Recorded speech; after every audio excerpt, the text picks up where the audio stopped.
God damn, I love that intro. God. Hey everyone, welcome to week 7 of the late game. My name is Lycan, and with me I have Destiny, Kane, and QXC. Kane, how you doing? I'm good. I'm a bit tired today, but I'm pretty good. Yeah? Still late for you. What time is it right now? It's like 10:30 p.m. Because I ask you that every time. One day I'll remember how We changed far time, away so you we changed time this week, so you would have been wrong anyways. We went back an hour. Oh, yeah? Hmm. Oh, damn. Hmm. Passing. Kevin, how you doing? Good man. Ready. Yeah? Steven, how you doing? Pretty good. How you doing? I'm alright. Guys, you're going to suffer my clickety-clack of the keyboard for a second while we put this in. I don't know, I guess the intro might not have played for some people. That's alright. So, we're a week away from BlizzCon. Which one of you guys are going? Are all of you going? Any of you going? No, I'm not going. No? Steve? Nope. Kane? Nah, man. Wow. I'm the only one going. You know who goes to BlizzCon? Fans and pros that made it? Koreans and commentators. That is false. Scarlet... No. What's his name? Naniwa went last year. Well, that was last year. Yes. This is this year. Well, yes. So this year, Koreans are the only ones that are going.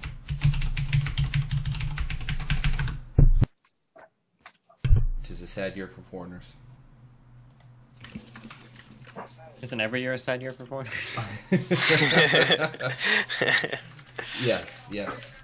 No, you see, this year is particularly sad because instead of having one representative at BlizzCon, we have 0. And that is very upsetting. Yeah, I'm not really upset by that at all. No? I mean, next year we're going to have a lot more. It's inevitable, but... You know. Yeah, don't really care. Anyway, so... Yeah, what else is going on? There's like no tournaments right now. It's really boring. No, Rifkin's like... Today was round of 16 of the 32 Boys 1 Cup. And then we had the Take TV against the Odds tournament. Well, there's no tournaments that I'm in. Yeah. I wasn't invited to any of those. I guess that's more what I meant. Yeah. How far did you get yesterday in the qualifier? Top 4, I guess. I lost a puck 1-2 in the winner's bracket, and I lost a puck 1-2 in the loser's bracket. I saw your game against Puck. The one where I think the first game was on King Sejong and you won. Yeah. And then I was on my mobile and I couldn't keep watching, so that was where I left off. No, But, you watched the best game of the series. Hold on, my fire alarm's going off. Yep. Right back.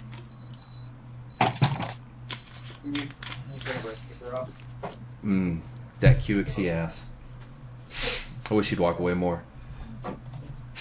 Alright, so for folks, Lyconians, I like that beeps. For those of you new here, this is the late game. This is where we talk StarCraft and do all kinds of stuff. We have very awkward intros because you have a very awkward host, but we're going to get into some games and stuff soon. What we've been starting off with, this is second week in a row, is a little replay review. And when that is what we're going to do for you today. We're going to be doing Soxry versus Reality from the tournament against the odds. So it's going to be Soxry v Reality. The games are kind of short, so we might have time to go through all of them in the allotted amount of time. After that, we're going to take some questions from you guys. I'm going to link the Reddit thread right now into the chat. You can go ahead and post your questions there. Post them for the game. Just let us know what they're pertaining to. So if we're in game 1, say, hey, this is game 1, blah, blah, blah, blah, blah. And we'll go from there. And then going into everything else, you can ask just general questions, topics you want us to copy, things like cover, things like that. Post in the Reddit thread. You can go to @LycanGTV on Twitter. We'll follow them there. And we might take call-ins. I don't think we have an admin for that tonight, but we'll see. So you get on, check us out, and post your questions, and we'll get to them. And then, yeah, let's see. So once QXC is back, and we will get this on. But anyway, what do you want? What is that? Some food. Salt, I like pepper. food. So, Kane, let's talk about misogyny. Do you like blondes or brunettes? Brunettes? Brunettes? Yeah. Yes, I concur. Do you like lip gloss or no lip gloss? No lip gloss, man. I What are we agree. talking about? Fucking lip gloss, man. Oh, hi, Steven. You You're should- talking you should have- about... You should have tried asking these questions to Thorn. Oh, boy. I can't even think of what Thorn's type of girl is. Sorry, my rice just finished. It's okay. I'm back now though, and I have a burrito. Yeah? Yeah. Thank God. Are you a guacamole eater? Yes. Kind There of. we go. Who isn't a guacamole eater? Come on. I know, right? Mm. You know they don't have those in Asia or something? Really? Yeah, That's weird. It's a weird thing. that's what I heard. What, avocados? Yes, avocados. Yeah, that's poor. Super poor sad. Asians. It's really tragic. I did not know that. Yeah, it's probably the saddest thing I've ever heard. You want to talk about sad in Asia? I went and I had some shitty sushi, and that's something that will really ruin my day. In Asia? No. Where were you? It was America, down the street. Okay. Doesn't count. Definitely No. not Asian food. Steven, what do you think? I have no fucking idea.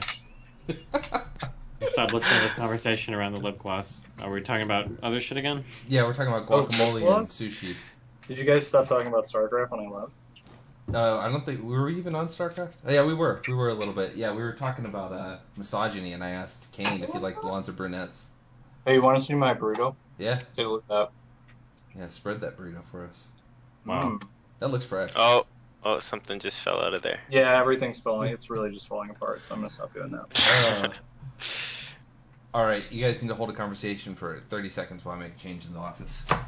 Do you know this thing you're on? The go? Yeah. That's a late game.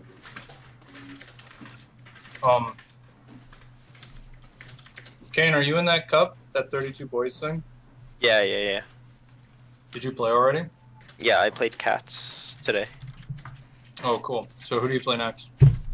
Winner of Gumiho and Patreus. Wow, that's a lot harder. Yeah. How did Like- Cats get invited to this? Did he? I think Was there a qualifier? I don't. there were, but no, he did get invited. Oh, there were a ton of qualified people. How did I miss all these qualifiers? Yeah. Beats me. Some of them were Korean and European, and then there was like 2 or 3 NA ones. Yeah. That's stupid. I could have easily qualified for this. Oh, wait. I was invited to this. Apparently I didn't play in it. Interesting. I must have forgotten. Where do you see that you were invited? On Wikipedia, it has the North American, and it has me listed as a notable participant, Oh, but I'm not in the bracket anywhere. I don't. Are you sure you're on the right page? I'll link it to you in Skype. Okay. Who is this run by? Is this run by Rifkin? Yeah. Base trade. Oh, Maybe he's mad at me Are you because playing I- 32 boys? Kane? because I. What? Are you guys talking about 32 boys? Yeah. Mhm. Gotcha. Oh yeah, there you are. Yeah, I mean, apparently I was definitely supposed to be part of the qualifier. I don't know what I was doing then. I don't remember this at all. October 14th. Fuck, Like 2 man. weeks ago. Yeah, I was definitely not doing anything at all. Probably just not. It's so Okay. hard to keep track of tournaments. Especially now, Yeah. like when there's tournaments every week, I put them in my calendar, and I'm like in the habit of checking my calendar because there's so many events going on. But when it's like there's one event in 3 weeks, I just stop checking my calendar altogether because there's nothing ever on it. So like something like this, I wish they would like tweet at everyone involved to remind them or something. Or if there was like some kind of global, like a carrier pigeon flies to me like an hour before this starts. It's like, hey, you're gonna play qualifier soon. And I'd be like, thank you, Bobby. I'll be ready for that. Sounds good to me. I agree. All right, so folks, I think we are going to get ready to get into this replay review, right? So this is going to be Soxry v Reality, Game 1. Yeah, I had to move my little screen frames to see that. Just make sure we were in the right one. Oh, no! Oh! Burrito down. Well, actually, just my spoon. Oh. My spoon's too big. Are we in a channel? Did you want to... Yeah, let's get into channel. I'm going to keep the cameras up so no one can see our filthy channel. And it's just going to be same one as last time. I don't know if you guys remember it. If not, Nope, don't remember that. You should probably just invite everyone. There you go.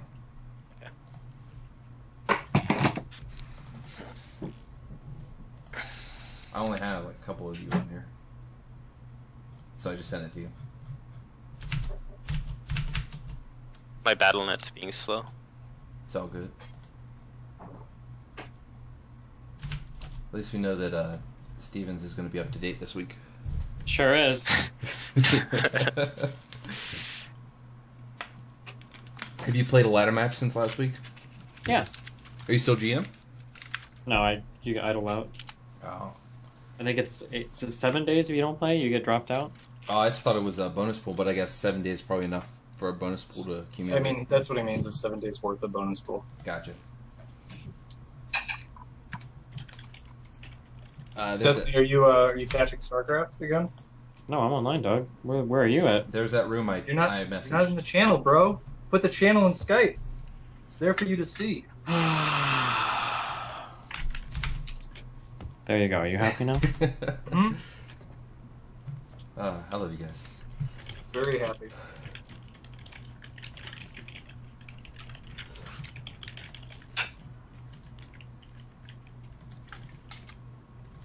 Inviting you guys now. Give me the card. Yes, I'm going to give you. Alright, Kevin is promoted to lobby host. How many games are in the series? Was it best of 5 or best of 3? It's going to be best of 4. It was best of 5, but there are 4 games. Okay. So we'll see how far we get. I don't know how long they are, but... First one's pretty damn short. Cool. Here we go, guys. So for those of you who aren't aware of when this was or why it's important, Take did a big tournament with a lot of invited players, pretty high quality overall. This was in the semifinals, Reality versus Soxry. And we're going to be taking a look at the replay, which is very short. Whoa, we even get Rifkin's fucking text here and everything. Holy shit.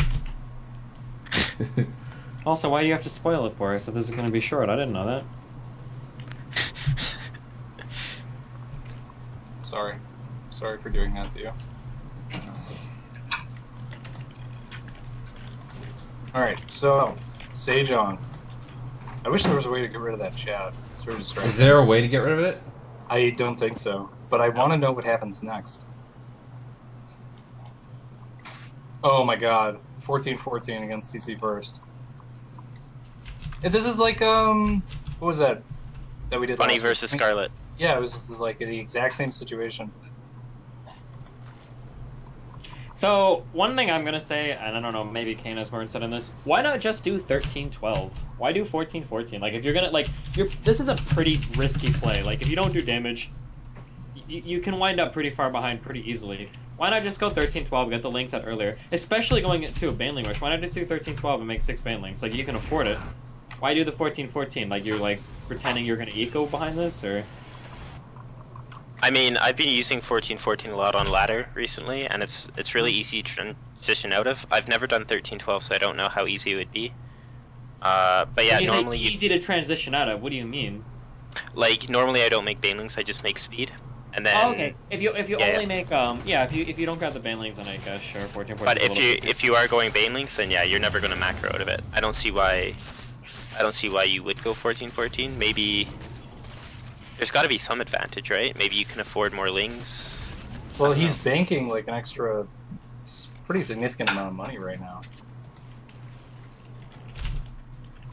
Right, like he's got his larva's entirely devoted to lings, and he's got way more minerals than he has gas. So even if he made, yeah, like he's still got 150 minerals surplus. I guess he'll use that when this next inject pops. So maybe, like, if you imagine if this was a 13-12 right now, he would have less units on the way, but it seems like it's really the first push. Like, this initial Ling aggression is what's more important. Oh, he just lost. Yeah. Yeah, it's over.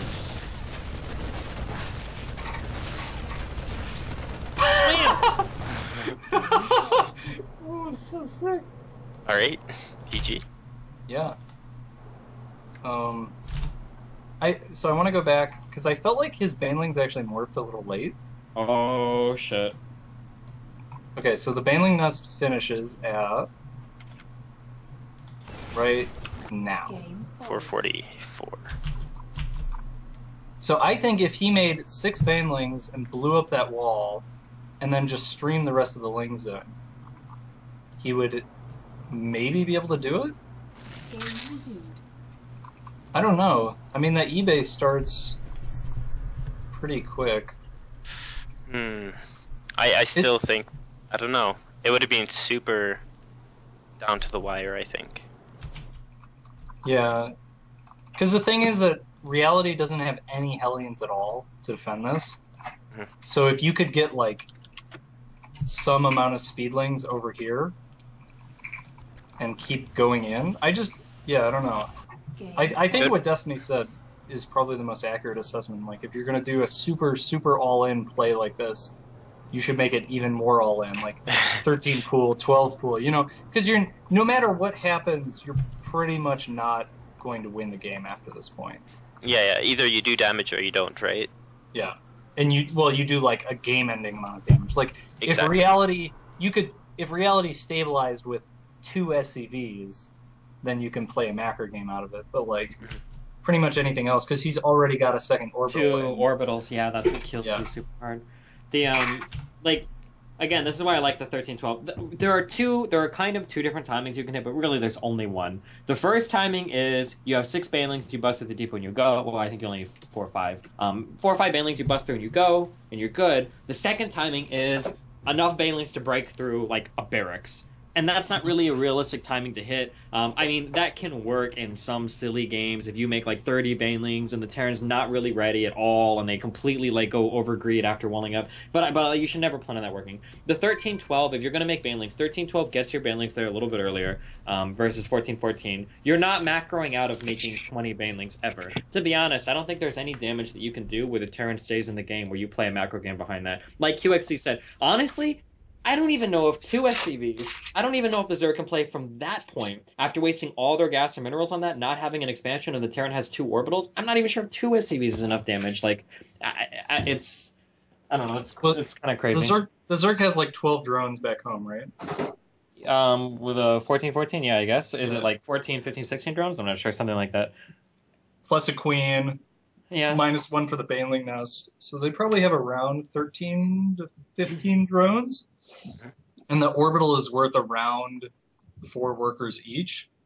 So the Zerg would still have what would be like 14 to 10 worker advantage, but then the Terran's able to make 2 SCVs at a time. So Right.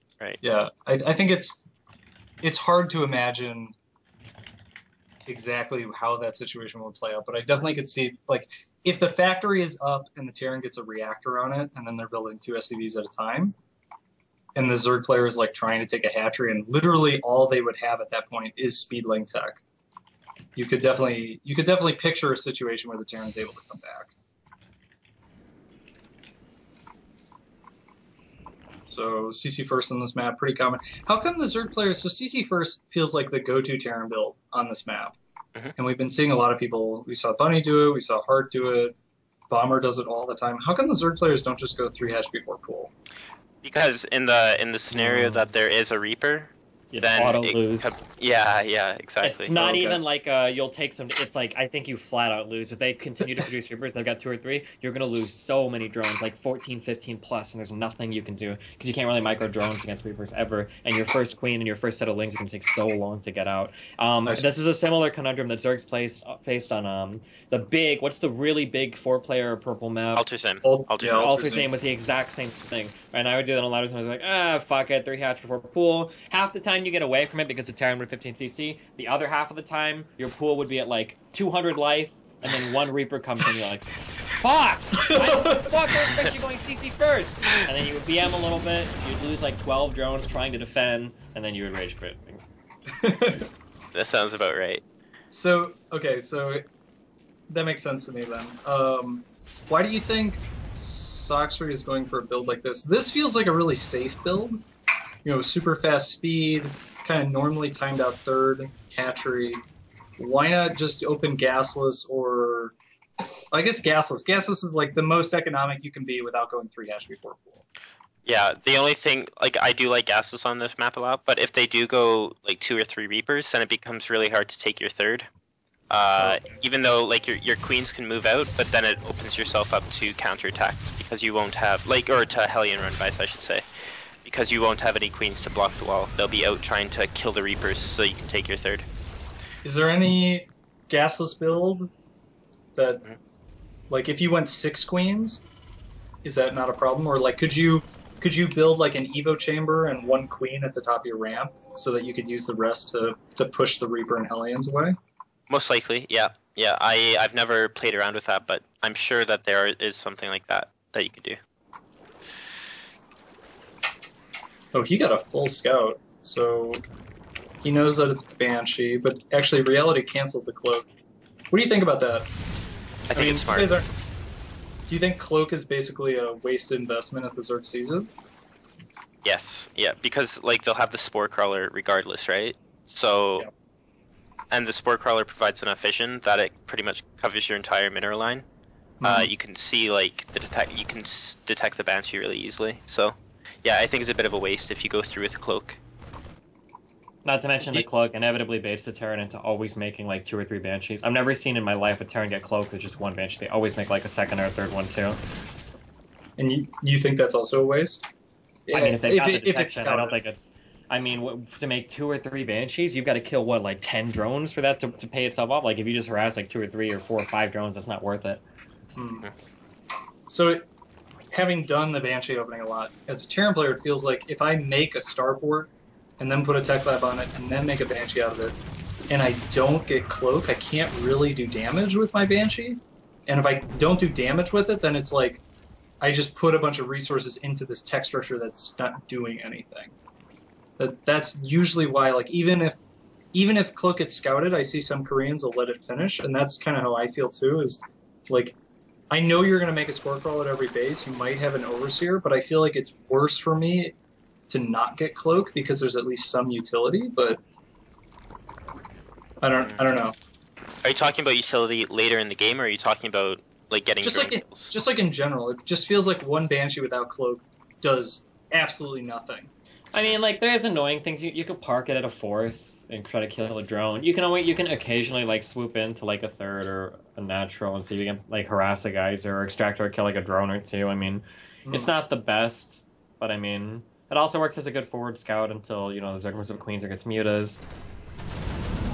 I feel like if the Terran goes 2 Banshees in Cloak and lets it finish even after it's scouted, and I don't take any damage from it, I'm way, way far ahead. Yeah, like if they only really kill like good. Yeah, if they only kill like 3 or 4 drones, I feel super far ahead. And if sorry, go ahead.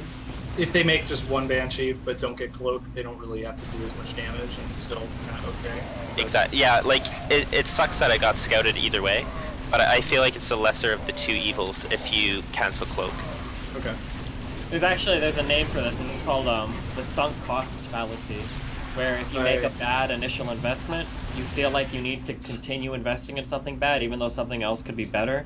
So like you've already invested in the starport, and you kind of feel like, well, fuck, I gotta get Cloak. But I mean, it's not really the right decision. You know it's not the right decision, but like emotionally, you want to continue to push down that route because you already invested a little bit in it, even if it's not, you know, positive expected value action.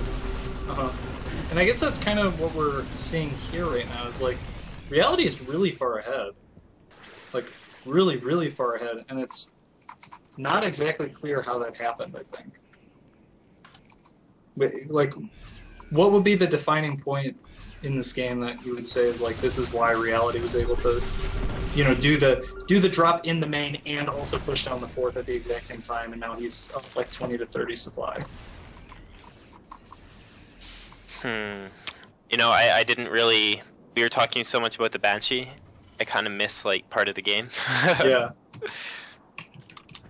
So maybe we'll kind of see how this ends, and then let's go back and take a little look.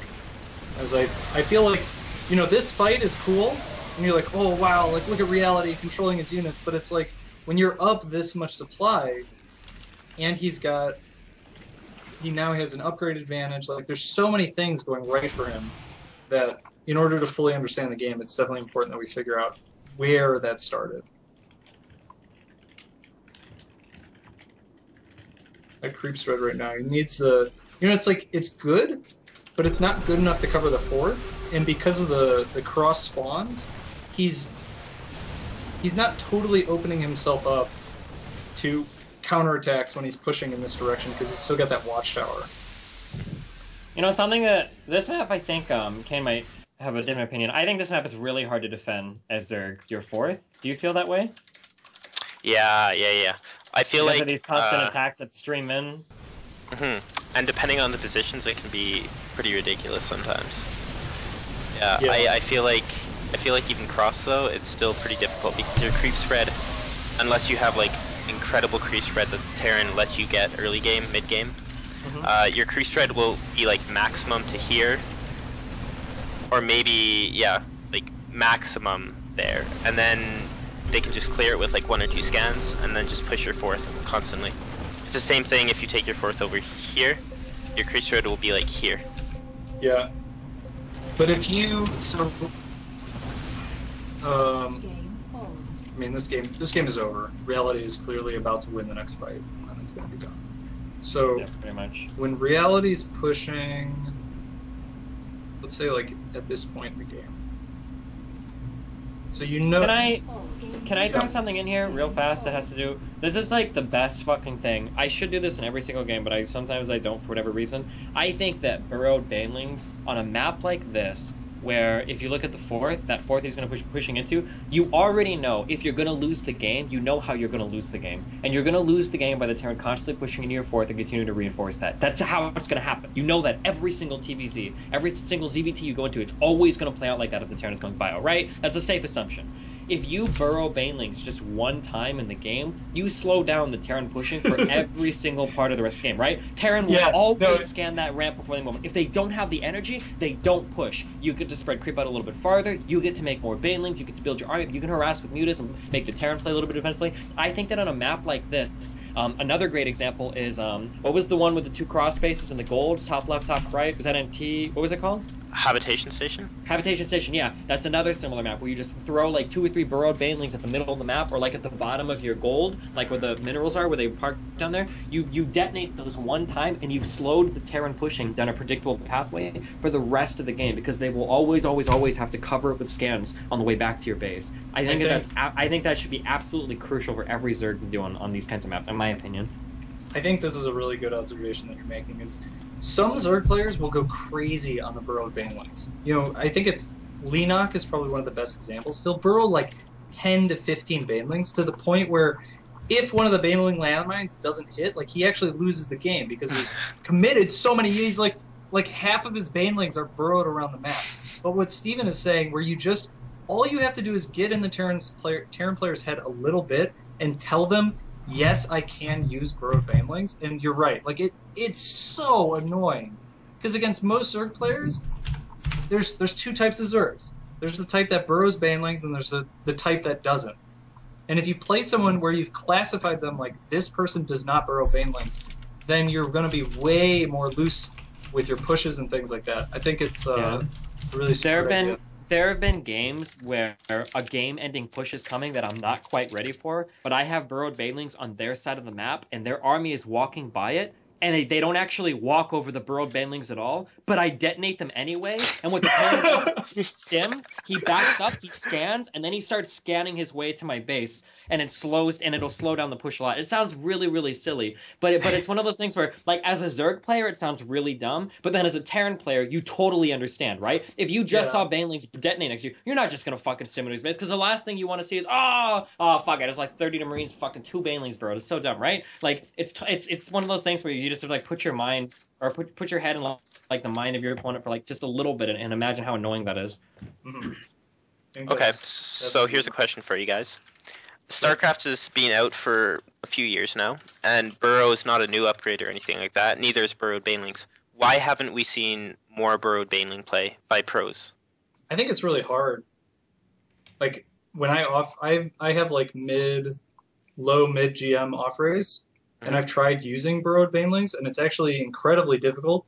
And it's, you know, not only are you committing resources to making this thing happen, but you're taking attention away from, let's say, creep spread or run bys or macro or whatever. And then a lot of the time, the Burrowed Banelings actually don't do anything. You know, everybody can look at the, like, Bomber versus Scarlet, like, oh, the huge Burrowed Baneling hit, like, wow, that was so cool, it ended the game. But you have to also think, like, how many games has Scarlet played where she burrows Banelings? And they literally don't do anything at all because the Terran player never steps on them. And you think, like, oh, you put them at a place where the Terran player's, like, 100% sure to go. And then they, like, the Marines are, like, an inch away, and they never actually go over the Banelings. So it feels like kind of a hit or miss strategy. It's like 30% of the time, it will do really awesome things, and, like, 70% of the time, it won't really do anything at all. And so people are like, well, let me just stick with something that's a little more consistent. I think so. Wait, hello?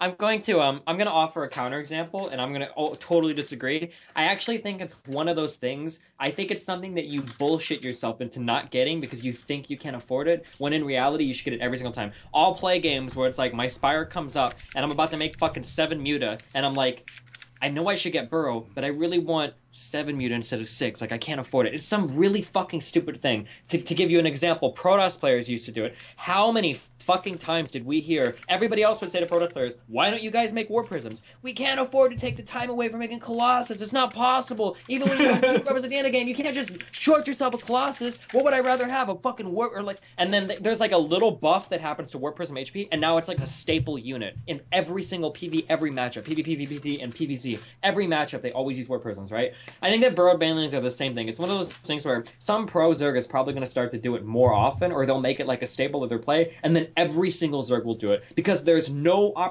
point in your entire life where 1 extra Muta is going to be better than having Burrow for every single Baneling on the field. That'll never, ever, ever, ever happen in a game, I promise you. Unless you have like 10 Cloak Banshees killing your base, and you can make 1 Muta or get Burrow.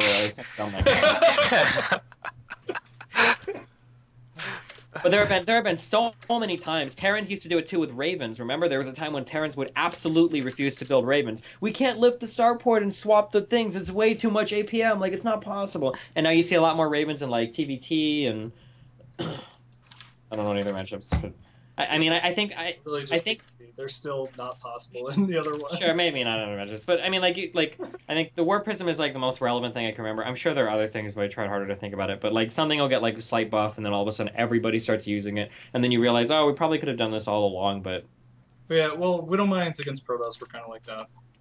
Like they were good against Zealot High Templar, and then they got that buff, and like people were like, you actually cannot play Zealot High Templar anymore. But you still like.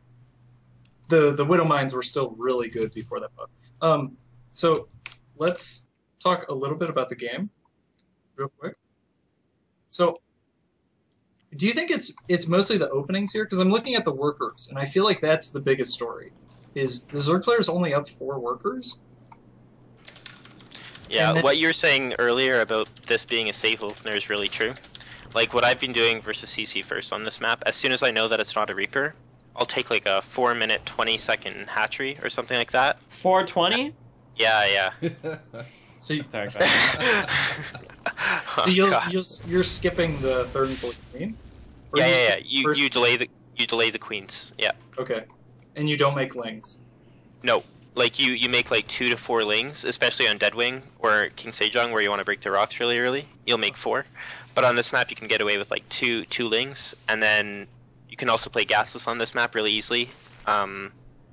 like most players will only go one Reaper on this map, so gasless is kind of like a standard for me on this map.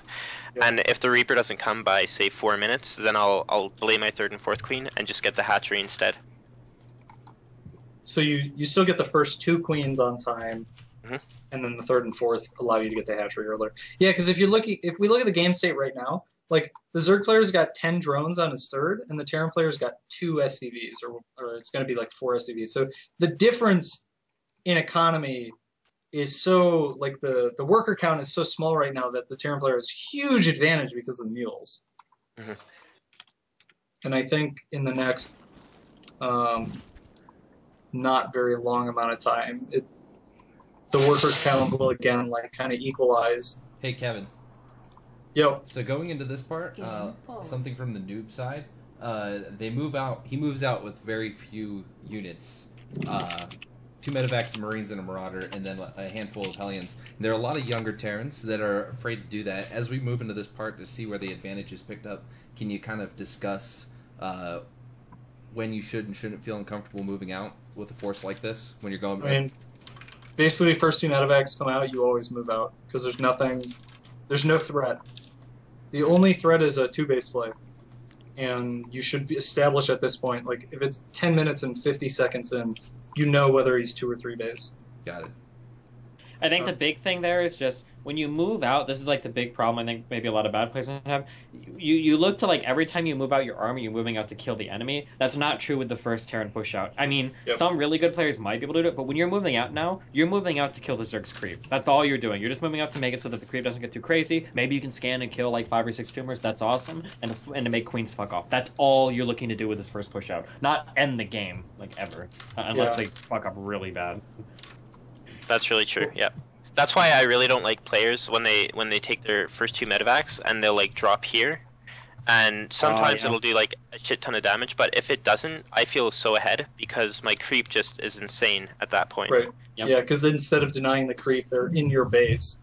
Yeah, they're going for the kill essentially, and if that doesn't work, like they're not dead by any means, but they're behind, I would say.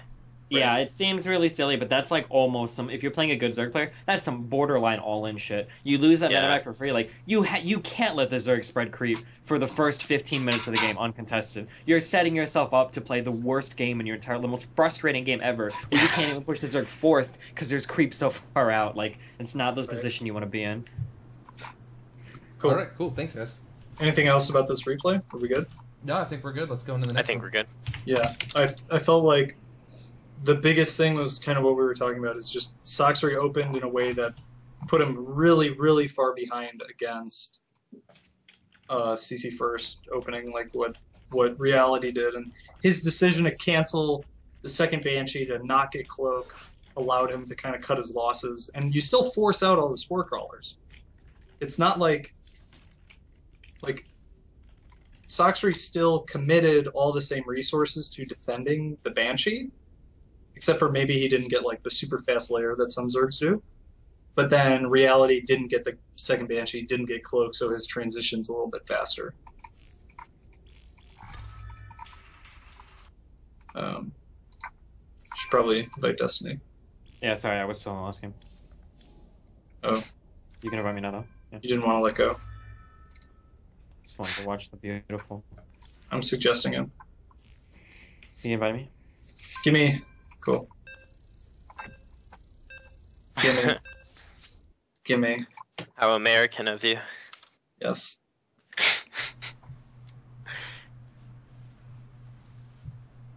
Alright. I don't think he's gonna go CC first again. 3 times in a row, that seems pretty... Haven't you already seen the series? What the fuck? No? Why? Am I supposed to? Oh no, I thought... Is this a best of 5 or what? Yeah, it's it was best of 5. Oh. Oh, you said the first game was a short game because you saw the replay bar. Okay. I would think there's a 0% chance of a CC first here, but because you already saw the Zerg do that 14-14 shit in the first game. He game. opens CC first like every single game. Anyway. Oh, he's really playing against the Zerg fear of punishing this, right? Because like it's kind of what we were talking about before. Is like Zergs don't want to go 3 hatch before pool because it loses to Reaper, and it's the same thing here. Like the builds that actually punish early pool builds I mean, it's pretty 50-50, right? You either do it, you auto-win, or you auto-lose, right? Like, things like 10 pull or, like, 13-12. I really like the 13-12 Baneling bust. I think it can kill shit like this pretty well. But I just feel like before HOTS, before the Reaper openings, the Zerg players, like, your probabilities were way better to punish a CC first build. yeah, sure. And even if they didn't go CC first, you weren't really going to encounter something that just, like, straight up makes you lose the game the way a Reaper opening would. Like, if you 10 pull and the guy opens Reaper and scouts you, like, it's just over. You're not going to do any damage at all. Yeah. Whereas before HOTS, I feel like you could 10 pull against, like, a 1-Rax expand and maybe, like, catch the Marines out, or I don't know, I guess not. No, you're right. I think you're going along the right track there. Like, you could transition so much easier if you didn't do a game-ending amount of damage, you know? Like, in the off case, or in the, actually, it's more of a standard case where they don't go CC first and you 10 pull. If it was like a 1-Rax expand with Marines or something, you could transition out of that pretty well. You saw players like Life do that all the time. They would transition, like, flawlessly. Mm-hmm. And a big part of that is keeping their lings alive or doing a big part of damage with those lings. But now, with a Reaper and how fast it is, they can just chase down your lings, and all of them will die. And if they have, like, somewhat decent micro, that Reaper will never ever die to slow lings. Right. Okay, cool. So let's talk a little bit about the game here. Roach is coming out at 6 minutes. This is kind of an old school build, I think.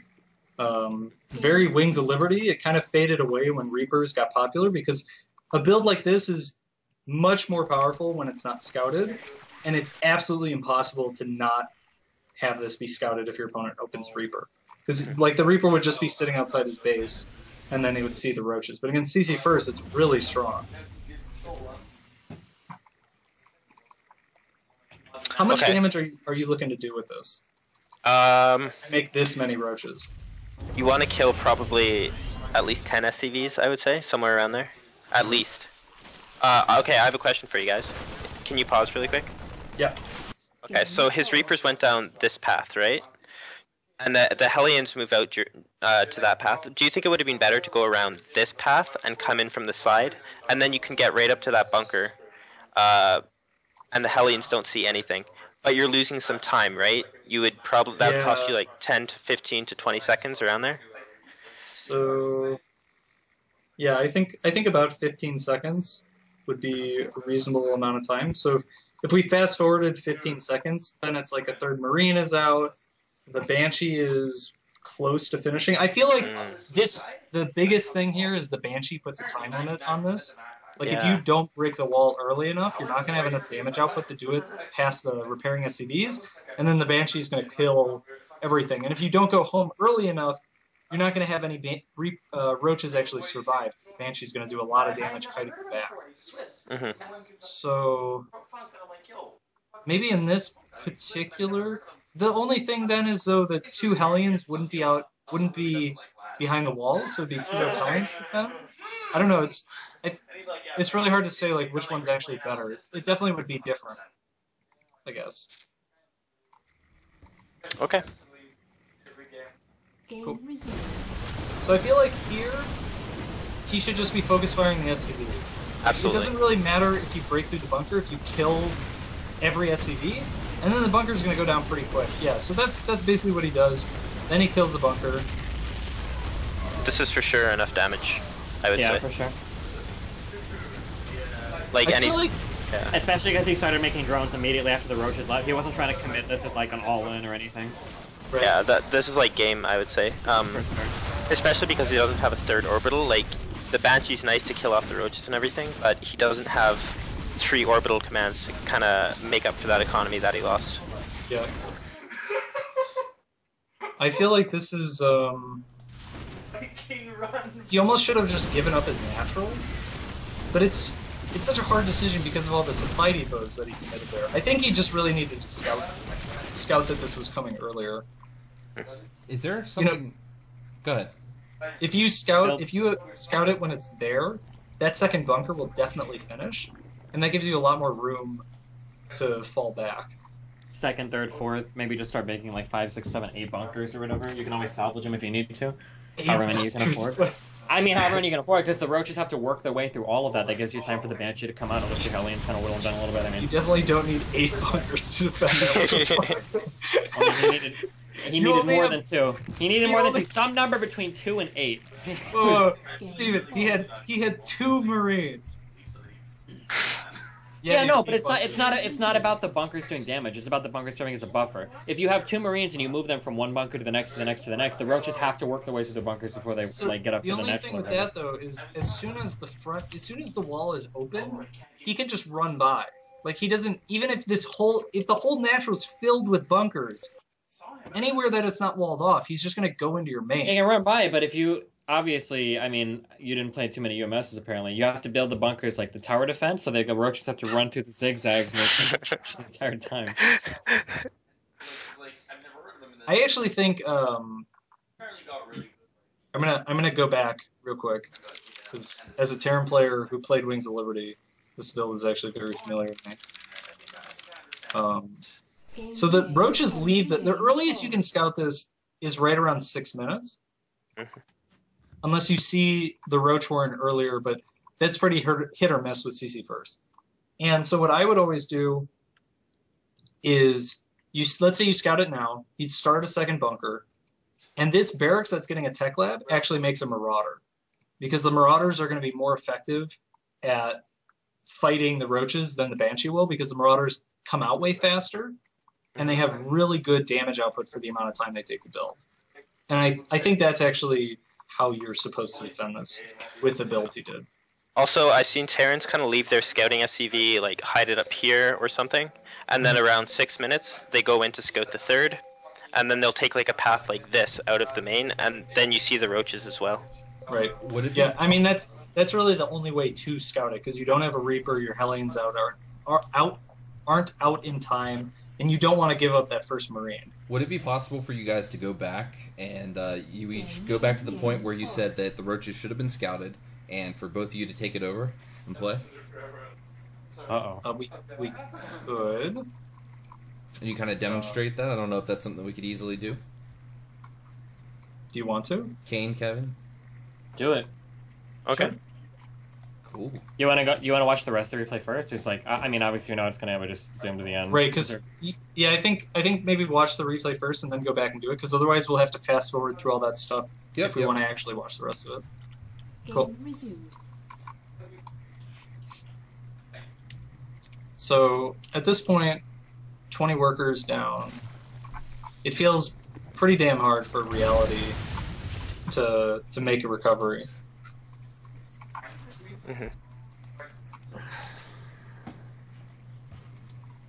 He is making like the right decision when it comes to making tanks though, because it'll probably be a roach timing to follow this up. We can see that it might not be because of the Spire and stuff, but he is getting range upgrades, so I think the tank is a pretty good idea. Why is he getting missile, but then also getting a Spire? So he's gonna do like a roach timing and then go mass muta behind it? I would think that he's going to do a very non-committed roach timing, like only this number of roaches, and just kind of scare reality into thinking that it's like a roach hydra or a roach timing attack or something, and then just go Needling Bane behind it. Needling Bane with like a few roaches sprinkled in. I guess the +1 missile really sells the timing, but is not having +1 melee really worth it? That seems like a... No, it's definitely not. I would say it's definitely not worth it, but maybe he made a snap decision to go Needling Bane, or maybe... Yeah, I'm not sure why he got the +1 range. Yeah, I could probably ask him. Yeah. Oh yeah, you live with him, right? Yeah. Oh cool. He's gonna like walk over and be like, "Oh, what game are you guys watching?" It's like, "Oh, I remember this game." Yeah, I don't want to anger him.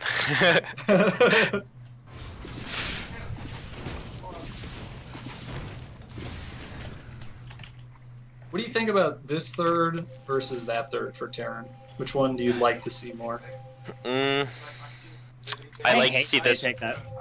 You like to see that one? I hate that forward one. Fuck that shit. Like, I like to see it for the Terran because I think it's good for them. Oh yeah, But sure. yeah. Oh, I think that it's. I think Because it's better for all the they turn. do is they just have to fucking stream units from their shit to your fucking gold and up to your shit, and you can never like run around and counterattack because it's like their base is in their attack path. I hate it when Terrans take that one. I'm surprised it's not standard. It's also, if you're not careful, you can actually just never scout it. If you think they're on 2-base for a long time, you got and you're just not thinking, like, and then eventually you notice their army is like out in that weird spot, like at the bottom of the ramp, like, and then that moment comes up, you're like, God, fuck, I know he has that base, and you attack. Oh, the worst feeling on this map.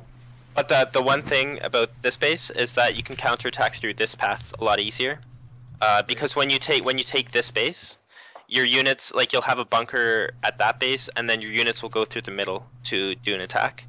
But when you take this base, it completely opens up your right side. I mean, but attacking down there is a big commitment, because chances are you're not going to have the rocks down, because killing the rocks with just mutas and lings is pretty cancerous. Mm-hmm. So, I mean, like, you're running all the way down around to that base. That's a pretty big commitment. Yeah. That's true. That's true. So Soxry's actually, he got his 4th, but he's not really droning it. He's going to max out on like Roach, Bane, Muta. It's like a really, really strange timing. I don't think he's made any more Roaches though. It's just been like Mutiling Bane now. Yeah, that's true. Maybe after the last couple of games, he was just, you know, like, all right, look, I know I'm ahead. I'm not going to push it. I'm going to gather all my forces before I go in. He's also forgetting his +2 melee as well. It's not really a Korean thing to just like play safe. I think he's gearing up for like a huge timing. Because if he was planning on just being a little safer, I think he'd be droning his 4th harder. And look at how many banelings he's making. Like, he's not planning to go up the hive anytime soon, that's for sure. It is going to be like a huge timing. Yeah, I don't think not even a good timing too, because he's got like +2 started, and he's probably going to attack when this upgrade isn't even close to like. Oh my god! And I don't know, Roachling Bane versus tanks. Like, he'll probably win this fight because he was so far ahead, but technically this it's wasn't. A bad, yeah.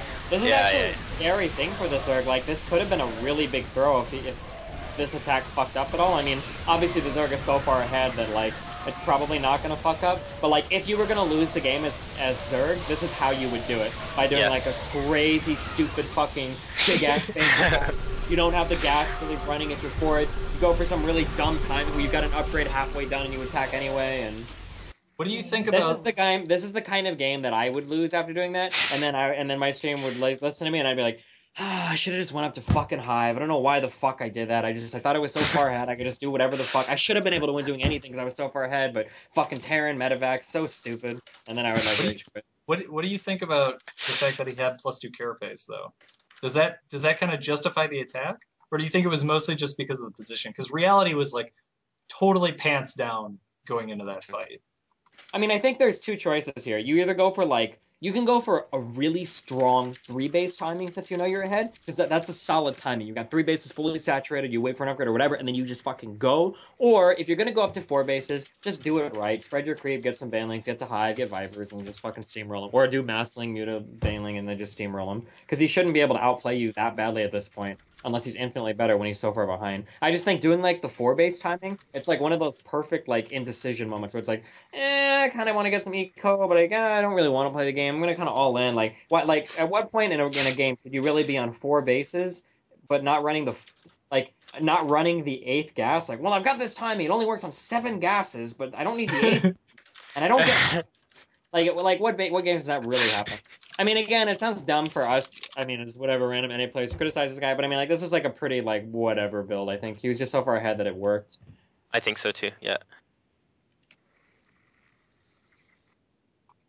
We can. You want to go back? So yeah, go back. Get into the game at that point where the Roaches were just coming down that ramp on his side of the base, the map, and then we're not going to play it all the way through if you don't hold it off. But we want to see, you know, after what we discussed about how you could have held it off, scouting it there.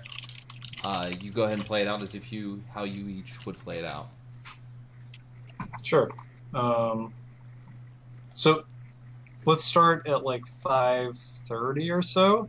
Okay. And you want to just go into like the basically I stabilize or lose.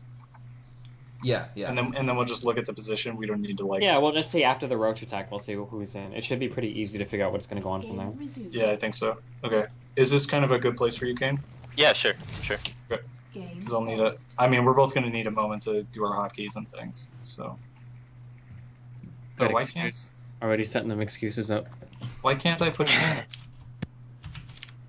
Oh, Kane, you can't take control because you're using a custom replay observer interface.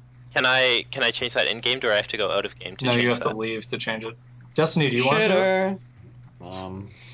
Alright, Destiny, you're up, boy. I don't know the roach I'll end, but sure, tell me what to do. You just make roaches. Alright, He's already made 8, so you make like 2 or 3 more, I would say. And then just start drawing my natural? You just make roaches until you have 0 gas. Right, and then you attack. And then you can just do nothing except micro the roaches. We're not gonna... Well, actually, you should probably make drones after, so we can see like how your drone sounds. Sure. Okay. And I'm gonna try and get a scouting SCP out. Alright, ready? Make sure you don't get supply cap too, Destiny. Throw me in, coach. Let's do it. Oh, shiggy diggy.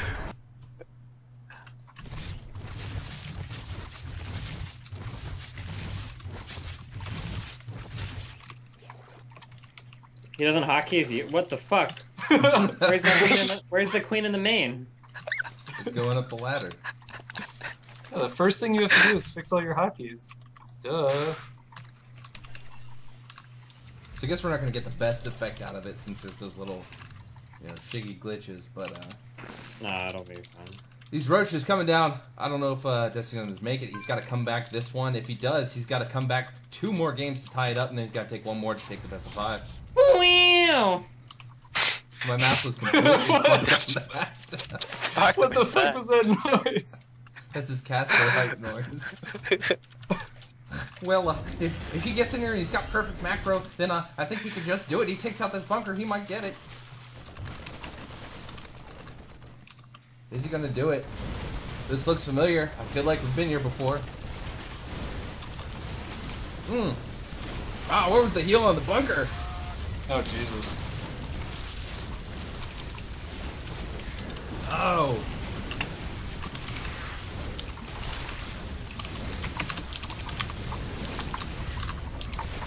That Marauder.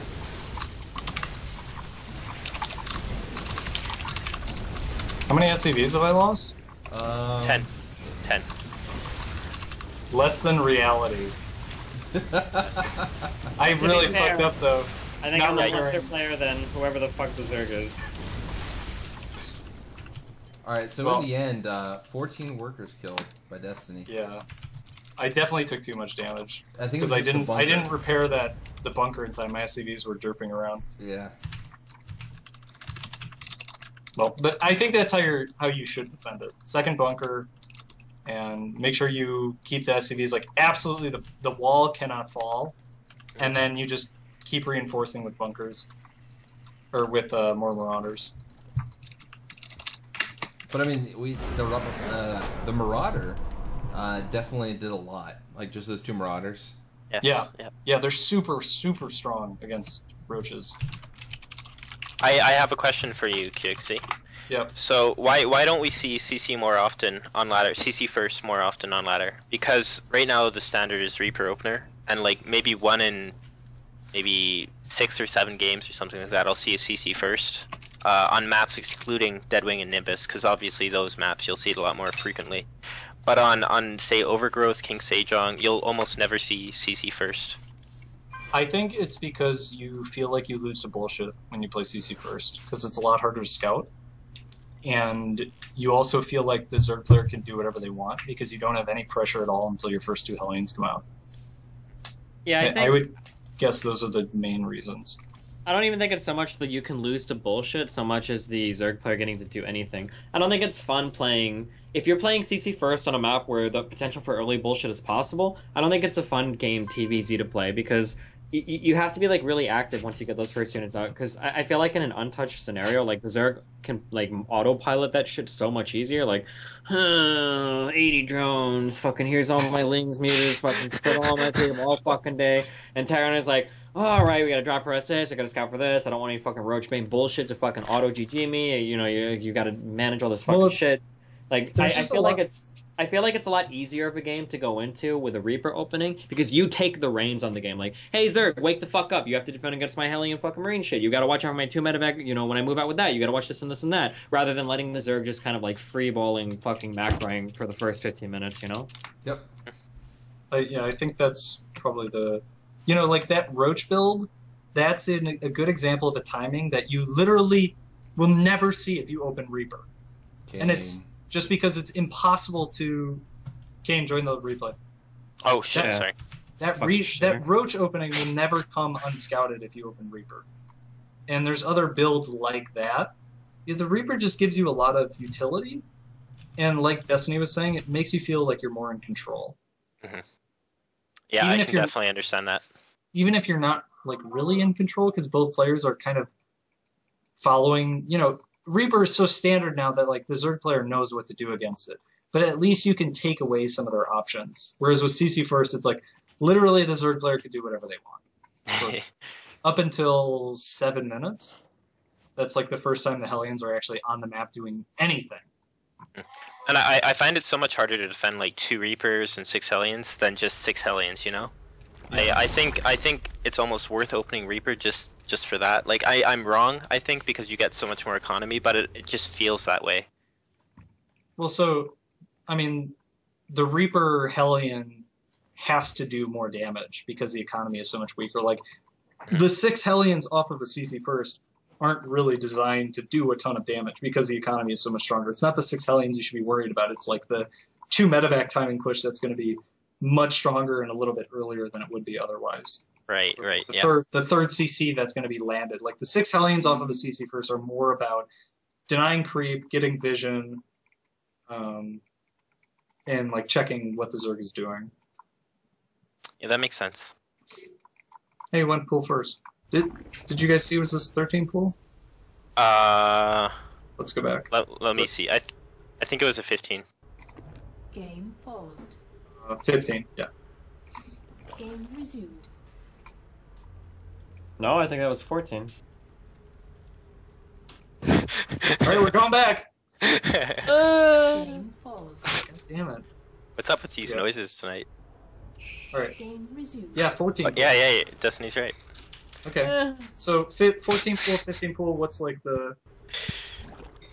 I don't know. What the fuck is 14 pool? Why? Yeah, it's everybody goes 15 pool. When they do this Oh. link. Well, there Yes. you go. This is not standard opening. Oh wait, you would do this off a 15 pool? Yes. Oh, okay, never mind. I've never seen this. You can also do it. You can also do a different variation off of 13 pool that I saw Hitman do versus, I want to say Flash or somebody. I don't think it was, but somebody like that. KT Hitman. Yeah, What's the KT point of Hitman. this? If they scout it with a Reaper, they'll just kill all of your lings before they even get anywhere. No. Because, pause for 1 second. Game The Reaper will always go either to this base or this base. You'll never see a player patrol their Reaper in front of their base unless they're expecting something like this. So I think it was more the mind games than anything. Like, the point of these 6 lings is to go, kill the SCV, and cancel the command center. You think they can do that with 2 Reapers on the field, or 1 or 2 Reapers? If they Nowadays- Specifically, it sounds like you're specifically looking for your opponent has to do a 1 Reaper opening, and then the Reaper has Yes. to go to the wrong base. Even if it's to the right base, you can go through the middle with your lings. You can just avoid it because this Overlord right here, sorry for all the things, this Overlord will see which way the Reaper's going. So you just go the opposite way usually.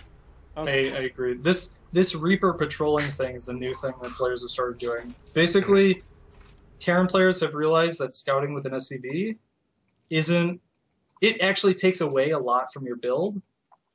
So a lot of people will open Reaper. They'll hopefully get it scouted by the Overlord and then keep it in a place nearby where the Overlord can't see it. The Zerg player still makes the lings because they don't know if the Reaper's at home or going to their base. And so like the damage is done or whatever. And then you just stay at home and you don't SCV scout it and you kind of get like the decent economy. You still force some lings with the Reaper. The only thing is you don't really get any kills with the Reaper. Yeah, I talked to Saxtree about this game actually. I haven't seen it, but he said that Reality had gone CC first 3 games in a row. So Yeah. he wanted to do this opener to punish that a little bit. Maybe kill a bunker, kill an SCV, kill a couple SCV, something like that.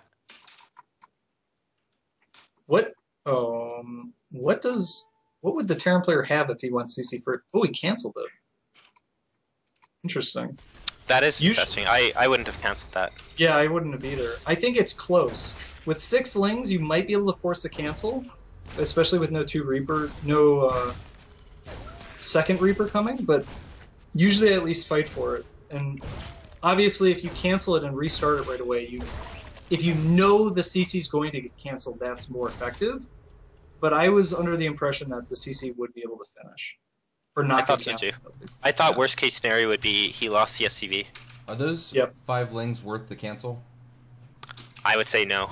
Because you're delaying your hatchery a lot for this as well. Like instead of going down at 204 or 205, it went down at 237, I think it was. So you're delaying it by like 32 seconds. You do have a faster queen, but less larva. Less drones. Right. This Ling Scout in the main is really, really, really nice. Yes. How did that... Oh, he left it in the natural. So yeah. And then once the factory lifted, he went in. So he knows the starport now. Actually, he had the supply depot down that whole time. Oh, yeah. Well, because, I mean, you don't expect a Ling to be sitting in the natural. Because it's like, it should have been a pretty easy thing for him to spot. Oh, so speed, he's saving a lot of larva right now. Oh, he got supply blocked pretty heavy, yeah. Now he's making another round of drones. How big of a deal is that? Like, he gets supply blocked like that. Is that like, oh fuck, I just lost? Because you're mentally excruciating. Yes, it's more the mental aspect than anything. Like, disrupts your rhythm. Yes. Yeah. It does hurt economically too. I mean, to have 8 drones just not mining for like 15, 20, 30, 40 seconds, depending on when you realize you forgot the Overlord, is pretty painful. There's 2 types of supply blocks. There's the supply block, waiting for the Overlord, Overlord spawn, finally not supply block, and then there's the supply block, waiting for the Overlord, fuck, I didn't even fucking make it! That's the one that like gets you, where you're missing 8 drones to 12 drones for like minutes. It's really bad. Yes. That's the point where the Overlord spawns, and you're like, timing attack, boys, and then you just make all Lings and go. And when you see Zerg players make like 9 Overlords at once, sometimes it's usually a result of that kind of supply block. They just get so pissed off, they're like, ah, fuck it, I'll just spend all of my minerals on Overlords. Never have to deal with this bullshit again. So this is always really weird to me, seeing really good players lose to perfectly standard timings. What happened here that's game? Yeah, I don't understand why this took him so off guard. Can we, like, look at all the Overlord coverage he's got. Can we go back? What, did I miss something? So the first medevac actually gets spotted right here.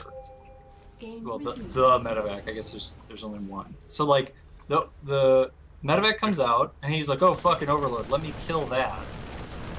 Okay, so, like, it's not even like maybe he didn't see it. Like, he had to have seen it. That's so weird. I think what happened is he was planning on using the Roach Horn to defend this, and then he lost that Overlord. And so now he's at 50 out of 52. And so at most, he could make 2 Zerglings. And by the time an Overlord actually finishes, it's too late, because the attack is already at his face. Like, so he loses the Overlord at 720. He's making 2 more now. We see those coming. Right, the Overlord takes 25 seconds, so he's not even going to have supply until around 745. So any units he would make to defend this are actually just now started. And I would guess he saw the starport, right? But he was expecting Banshee because Reality opened Banshee every other game. And so the idea of this timing, like, didn't even cross his mind, and he didn't, he sees it here, but the time between when that Overlord dies and when this attack hits is only like 20 to 30 seconds, which isn't actually enough. Time. Yeah, if he wasn't supply blocked, that's enough time for a round of roaches. But because he was supply blocked, it wasn't. Kane, don't... Oh, Kane, you didn't change your thing. No, I didn't. Kane, what the fuck? Nobody told me to. What the fuck? Just seemed like a thing that you should do, man. Alright, Destiny, you ready for this? Okay, so what am I doing? Just not listening? All we're gonna do is you're gonna try and cancel the CC, and I'm gonna try and have it finish. Oh, I don't think you can do it with this many Lings, but okay. Well, that's why we're gonna do it. Alright, ready? Good. Ready. Cool.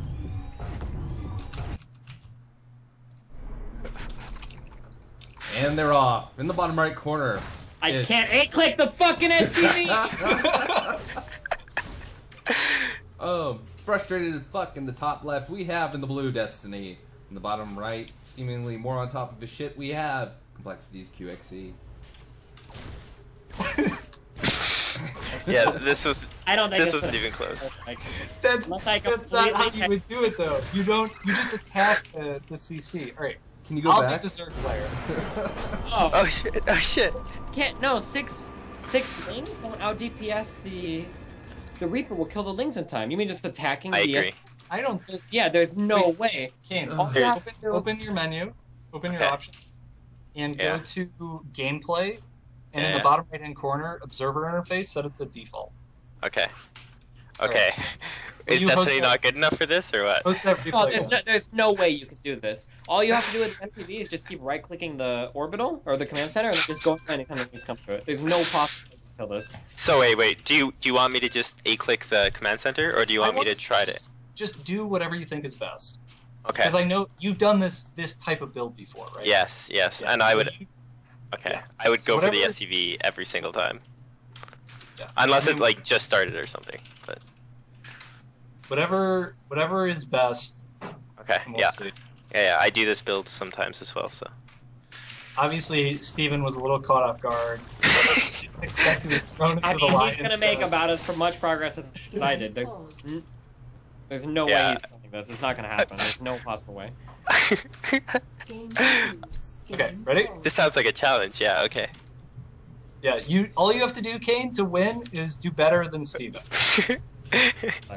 It's in the bag, boys.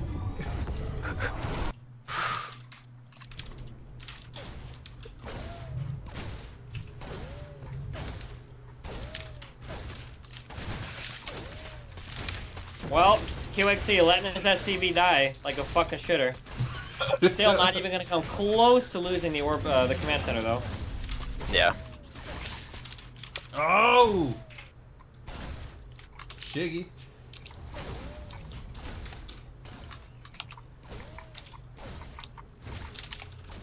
Oh, that regeneration though. Yeah. I mean, there's. That's He did have probably it down to only 600 HP. I mean, there were 8 more lings there, maybe. Oh man.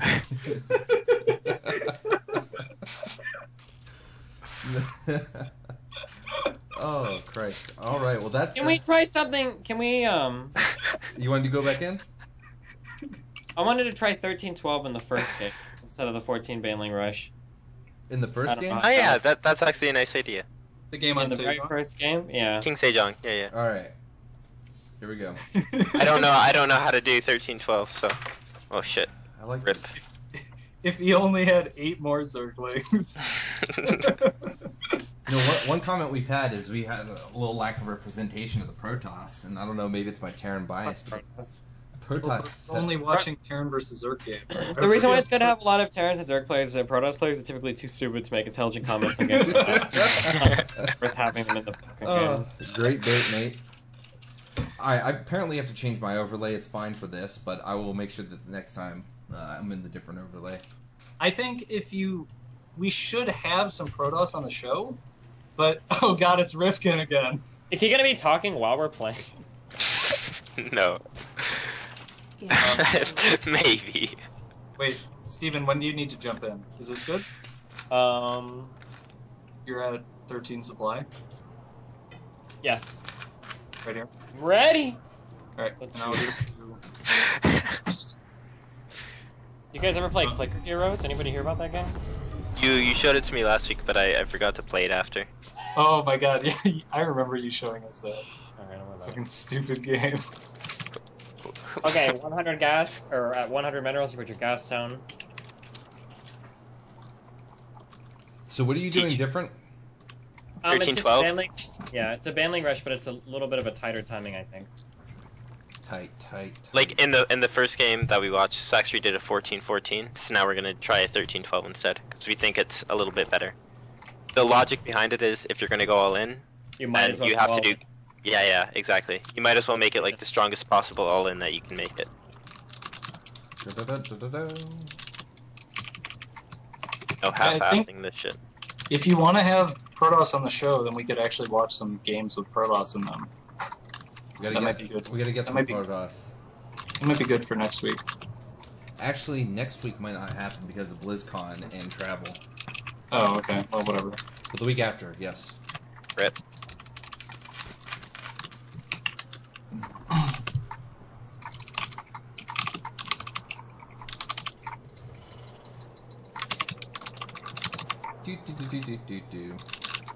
So in the bottom, we're sitting at 3 minutes 8 seconds. We have Stephen Destiny Bonnell building drones, and that's about it.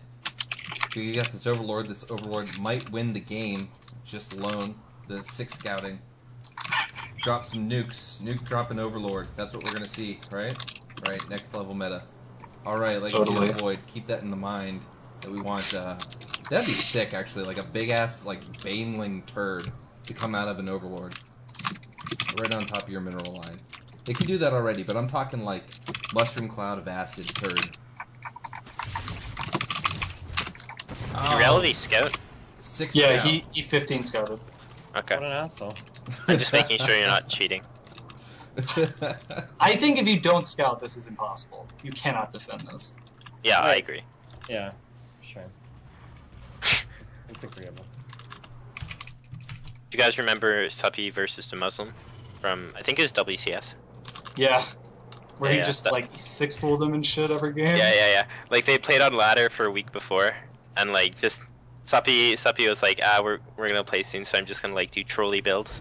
So Yeah. he did, like, 6 pools and 14-14s every game, and then the tournament came, and Suppy started off with a 6 pool and then a 14-14.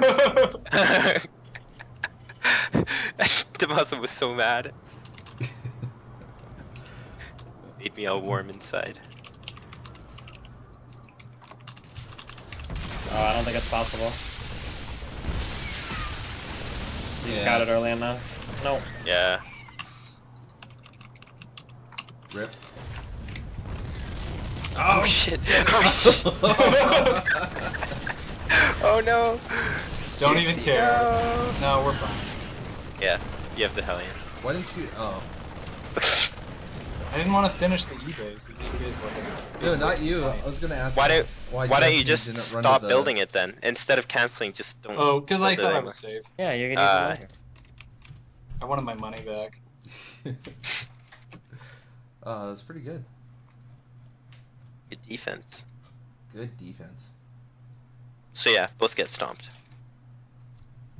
Good to know. Yeah, so basically if you scout it, you lose. Yes.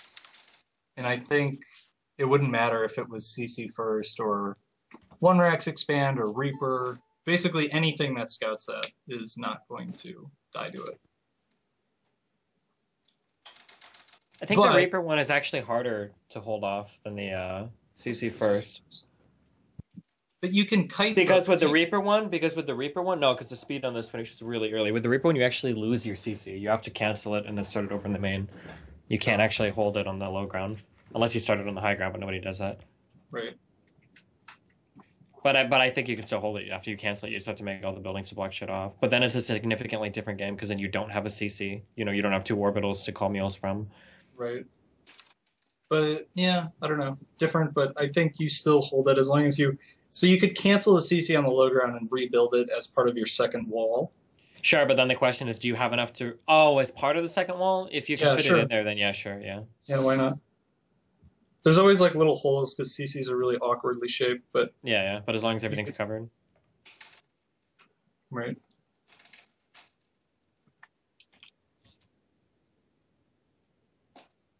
So if it's not. Alright, there we go. Alright, we're gonna get ready to take a break. Before we do take a break, we'll talk about a few things. First is, if you guys didn't see it on Reddit, Ascended Star League is getting ready to do a... Well, they are. They're doing an Indiegogo.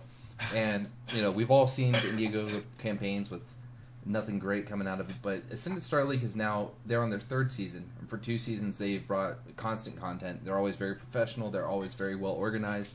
And they always end up bringing a lot of good players to come, a lot of the pros. Obviously not many Koreans, but I know they want to work on that soon, and that's actually one of the goals they have for Season 3. Anyway, I'm linking the Indiegogo page. You can check it out. It's in the chat. Check that out. And just take a look. You can see they've got a huge list of players that they want to invite. Some of the rewards for donating, even I think $1, gets you, a vote on who they send their invitations to. And they put on, like I said, a really good show, and you should check them out. There's all their Twitters and all that stuff, information there. ASL StarCraft on Twitter is the main one. And with that, I have an announcement for myself after that. But bear with me for my typing while I show you guys my sweet new chat emotes for subscribers. I don't have the little logo next to your name yet, but I have Lycan Dex, which is my dog right there, and then Lycan GP, which is for Gosu Pizza. And we're actually going to go take a break, and while we take a break, I have a little commercial to play for you. So we'll be back in a few minutes.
Welcome. We are back.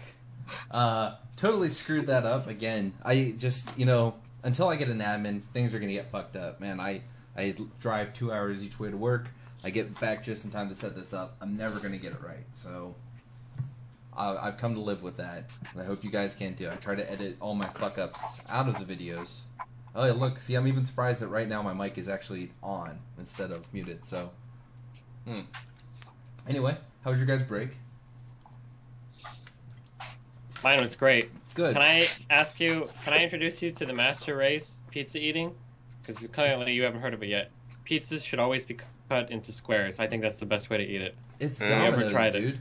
it? So, ask them, put it right into the instructions, say request for square cuts. Do they have? Of course No, they they- have square cuts. No, they can't. They can't cut it into squares. The technology's not there yet. No, I mean, do they have it? Like, is that their Domino's? You just Of cut course. it. Yeah, you just cut it. It's not like Alright, they're look, pre-cut. look, dudes. All right, you know what? There are certain people that just won't do shit. Okay, so you call Like and say, him. what? Why would they not cut it into? Why would Have they you cut ever- it? You know knives cut pizzas? It's dude. All right, it's not a matter. It's a matter of whether or not they will do that. Yes, I get. Why the wouldn't nice- they do that? They're Of an course American they would. corporation. Hold, They hold, have a section for special instructions. They'll do literally whatever you want them to. hold Yeah, on. you think people on Reddit, they're like, LOL, why don't you write like a picture of a fucking horse jumping over a moon? and they like draw the pictures and be like, oh, it's so epic. Hold on. Hold on. We're gonna fucking prove this, whether or not you guys are right. Are you serious? Yep. Why not? Of course you're right. Because it's obvious that we are right. Well, Yeah. you know what? If you are, then I will give away a goddamn pizza. Oh,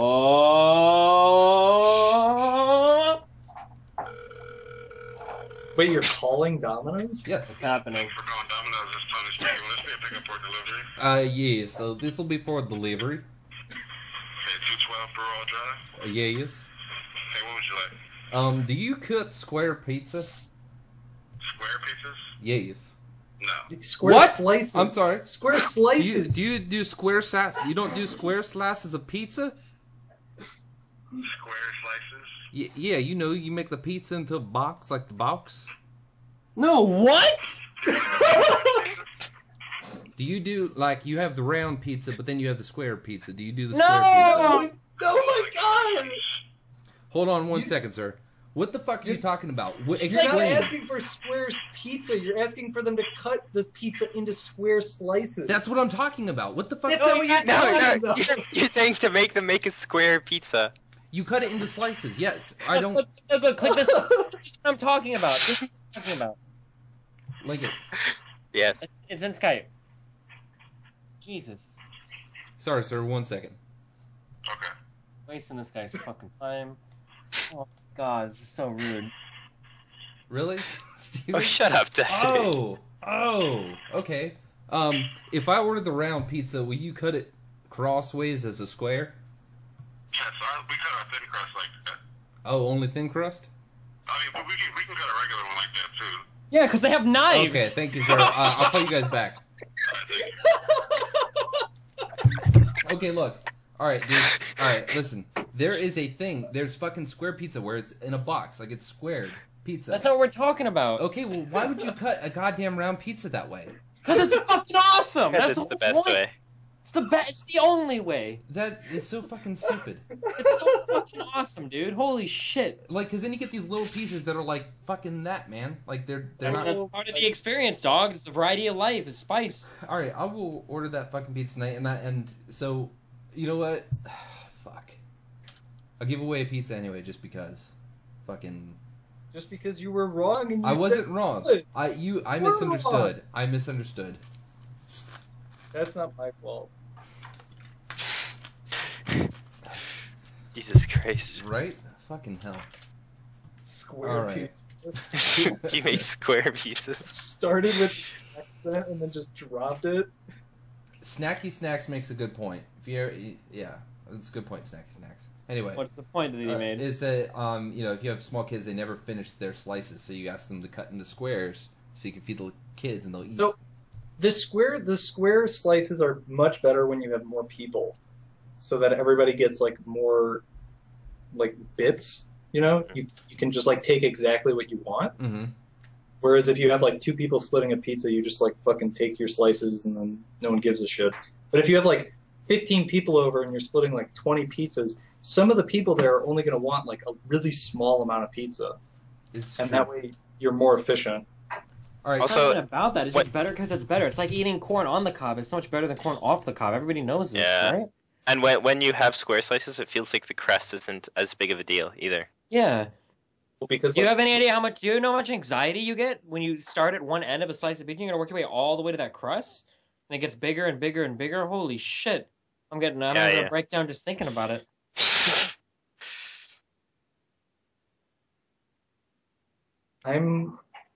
All right, so if you tweet at me, give me pizza freak, you're entered into the drawing, and then I'll draw it tonight, and you'll get a tweet back that says, "Hey, you won pizza freak." So just tweet at me so I can enter you. If you don't have Twitter, post it in the comments on the Reddit thread, but Twitter would be better. All right, anyway, let's move from that embarrassing thing, and let's go with a question. This is from Fear Dragon, posted in the thread, and I have not read the full question yet, so this is me doing that for the first time right now. Alright, so it seems like a lot of players use map strikes for ladder maps after the first week of a season, and almost never play those maps again. Given a lot of players depend on ladder for practice, why do pro players opt to do this?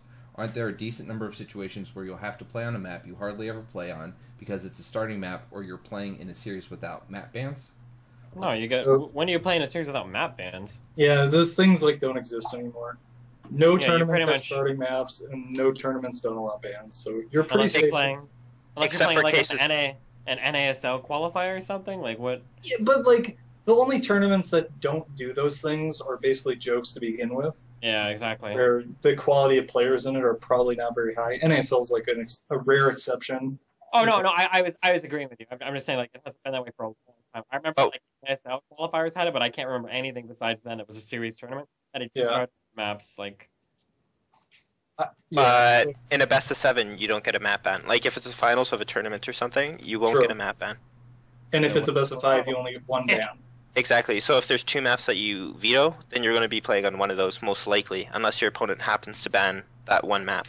I think what a lot of people do though, if they decide like these are the 2 maps that I will never ever play, is they have one strategy. They're like, I'm just going to do this all in if I get this map.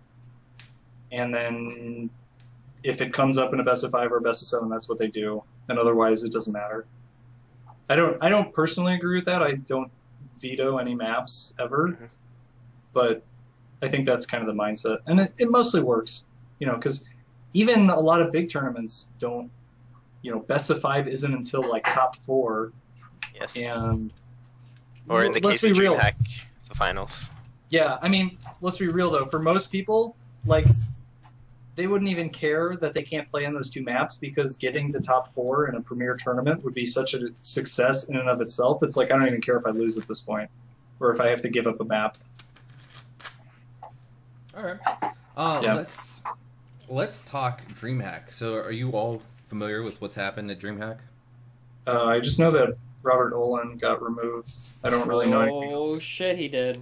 Yeah, so he gets removed, and we all find out he's removed from him first, and it's just At the same time he did, apparently. Yeah.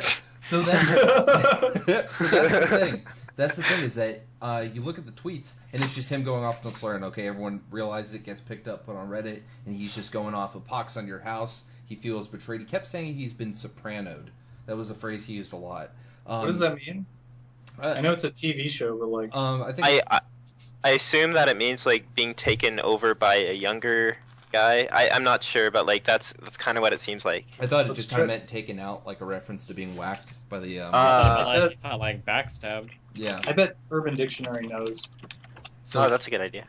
While QXC gets the definition of getting sopranoed, to answer your guys' question, I can't send pizza internationally, so if you're not from the U.S., first of all, I'm sorry. Second of all, I'll give you a Jinx gift certificate. So you can still say, give me pizza, and you're still entered.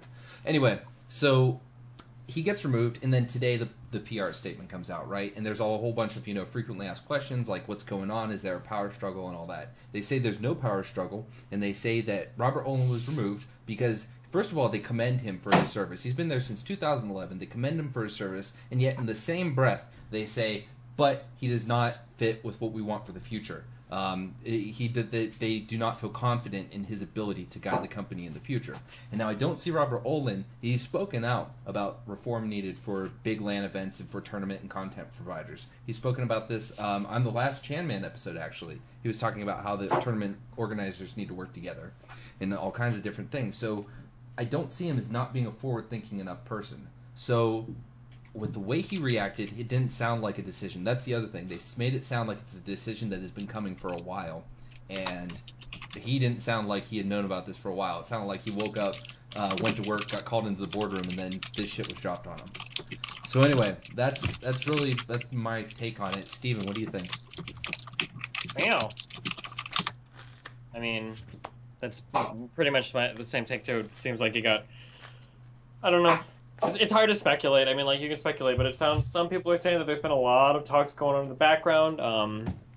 There was a StarCraft Reddit comment. I should have been ready for this. There was a StarCraft Reddit comment that I think summarized it the best. Oh, here you go.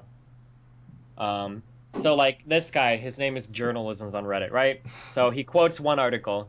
Is there an internal power struggle within DreamHack? No, the daily operation at DreamHack between owners, management, employees, and the board and our crew are working fine. Versus the next quote. According to Frederick Nystrom, the company's head of public relations, the decision comes after an internal power struggle that has seen key members of the board at odds with the public-facing company. So, like, and he does it like 2 or 3 more times. So there's been, like, a lot of different, like, shit flying out there. I mean, it kind of seems like there's been talks for a while of kicking out Robert. I mean, that's kind of what it seems like. And then now DreamHack is trying to save face PR, saying like, oh, well, we're all happy we decided this. So, but I mean, it's pretty obvious that Robert wasn't really happy with things. So there's probably a board that discussed some shit behind his back, thought that he sucked, kicked him out. Rip. Rip and Pepperino. Kane, you're on that side of the world. I don't know if that gives you any more insight into it in any shape or form, but what do you think? I know the same stuff that you do, which happens to be not so much. So yeah, like Destiny's saying, you can only really speculate at this point. Yeah, I really don't know, and I'm inclined to not comment on it too much because of the fact that I don't know much about it. And I don't want to say anything that makes me seem foolish. Yeah. So they said, one of the things they said was that nothing is going to happen, like as far as no games are going to be dropped and all that. True, yes. But how does it make you feel? I don't know what you felt about Robert. So what did you feel about Robert now that this has happened and kind of the way it seems to have happened? How does that make you feel about Well, I think one thing that is certainly, I don't think anybody can deny it, is it introduces a more uncertain future, certainly. Like, I think it would be a bit naive at this point to say, oh yeah, StarCraft will for sure continue on with DreamHack. For sure it'll still be as strong as it was, Like, one thing I do know is that Robert Olin was personally invested in StarCraft. Like, he enjoyed the game, from what I understand, and he enjoyed watching it. And I'm sure that he was close with some of the players and stuff like that. We can only hope that the new CEO feels similarly, but it's questionable. I don't know. Actually, that's an angle that I didn't even consider. When you're shifting around a lot of management and you're changing around leadership, one of the first thing that happens when people start to get settled in is you do a big reevaluation of all of your assets to find out what's profitable, what's toxic, what needs to be dumped. That's exactly what happened with IPL. When IGN had new owners, as soon as that happened, they did a reevaluation of all their assets, and IPL was deemed toxic and dumped immediately after that acquisition. I wonder if the same is going to happen with DreamHack. So DreamHack said that DreamHack said that the CEO doesn't have a role in that. And now, I mean, that sounds like he might not be like the deciding factor, but I mean, I'm sure that there's some influence there. And regardless of whether or not the CEO, this doesn't sound, and maybe I'm taking too much from the articles, but this doesn't just sound like there was just a CEO swap. It sounds like there's been quite a bit of internal reshuffling and different things going on internally in DreamHack. And it's not just, oh, hey, we just have a new CEO and that's it. Like, it seems like there's been a lot of different stuff going on inside, so I don't know if that reevaluation of assets would take place based on what's happening. I'm not sure. Like, it's all speculation, but right. No, What were you saying, Kevin? Yeah, I'm not sure. I'm not sure what I was saying. I don't know. So Wow, that was just a lot of gibberish. I feel as Kane does, which is that I am not personally connected to the scene. I have no regular communication with anybody involved in what happened, and so I do not feel like I have any means to actually comment on things like this. The future of StarCraft in DreamHack may be uncertain, but I don't have enough details. I don't know how much money DreamHack is making from StarCraft. I don't know anything like that, so I don't think there's too much for me to say. Okay. Yeah, I think that I'm not really worried about StarCraft. I don't see them taking it out. I don't have anything to really back that up, other than the fact that I think that it is pretty huge at DreamHack. And they fill out their open bracket every time, don't they? I've never really tracked those numbers, but Kane, you've been to a couple DreamHacks, right? I've been to one, and that was Stockholm. And was the bracket full for that? I'm actually not too sure. I probably should know, but I'm really not so sure. I know that there's quite a few players, but that's kind of arbitrary, so I don't know. Right. All right. Well, hopefully, I hope the best for Olin, and I hope that we do find out, kind of what's going on, because it is one of our biggest content producers as far as lands go, and it would suck if something bad is going on behind the scenes, but I don't think it's that necessarily that bad. It's just a reorganization, and we'll figure out eventually what's going on. But all right, so what do we want to move into next? BlizzCon is coming up. It's exciting. Have you guys are not going? We've already discussed that, right? Yes. Do you guys have a favorite for BlizzCon? Terran. I think you might be spot on with that. I mean, I think even Terran and Protoss players feel a little hopeful that Sue will make it far.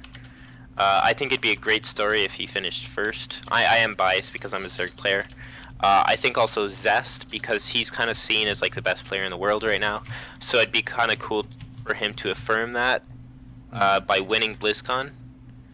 Other stories like Jaedong not performing very well this year, Polt being the American hero, stuff like this. There's a lot of good storylines happening. Yeah, exactly. There's a lot of good storylines. I think it'll be really interesting to see how it plays out and how those storylines develop depending on who wins and who loses, especially in the round of 16. Kane is so much more... You have like such a better opinion about tournaments than I do. Why is that? I just look at the players. Terrans do well. I don't really care if Sue does well, that doesn't really affect me either way. I don't really care if Bolt does well. I think you're looking at it from a very player oriented perspective. Yeah. Whereas I think a lot of spectators would feel a bit differently. But as a player, I feel exactly as you do. I hope Jaedong, Life, Sue, Hyun makes it on, and I hope they all make it to the semifinals. But I mean, from a spectator point of view, that wouldn't be too interesting. So I hope it plays out a bit differently. Sure. Yeah, isn't there only 8 of the players actually goes to BlizzCon? Isn't there something like that? Yeah. So it's I think they're playing the round of 16. Yeah, here it is. Round of 16 is played on November 1st at ESL Studio in Burbank, California. And then round of 8 and afterwards are played at BlizzCon a week later. So if you guys in the chat are interested in going, there's a discount code for the tickets. You can buy tickets to just the finals if you weren't, gonna shell out for that whole thing. It's going to be hosted in the arena right next to the. He's going to be hosting the arena. I think it's called the Anaheim Arena. So there's the link. That's for Todd. XMG Todd, Caster Relay Todd. Go to that one. Use his discount code. I don't know if that gives back anything for him, but there are a bunch of people running around with those codes. So check that out. Also, While we're on the title of sponsors, go to esportsify.com, create an account, and if you upgrade, you use the code ALIVEGAME. It gives you 10% off for life, and it supports us. So they have different things from $5.99 to later. And I live in Pennsylvania for Prototype, who asked. Anyway, so back to WCS. Power of Terran all the way. I think it's going to be a Terran. I feel very confident about that, and I feel really good about Bomber. And Bomber versus Jaedong. I was reading through Team Liquid's bio about Jaedong, and he's just had a very, a roller coaster of a career. And while he recently beat Bomber, do you think he can do it again, QXC? No, I think Bomber's going to win.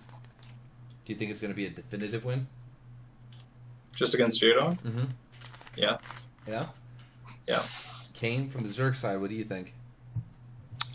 You're talking about Jaedong versus Bomber, yeah? Yeah. I think Bomber has this in the bag. I hope Jaedong wins, but I think Bomber is looking pretty scary as of late. And I think Jaedong's performance as of late has been a bit lackluster.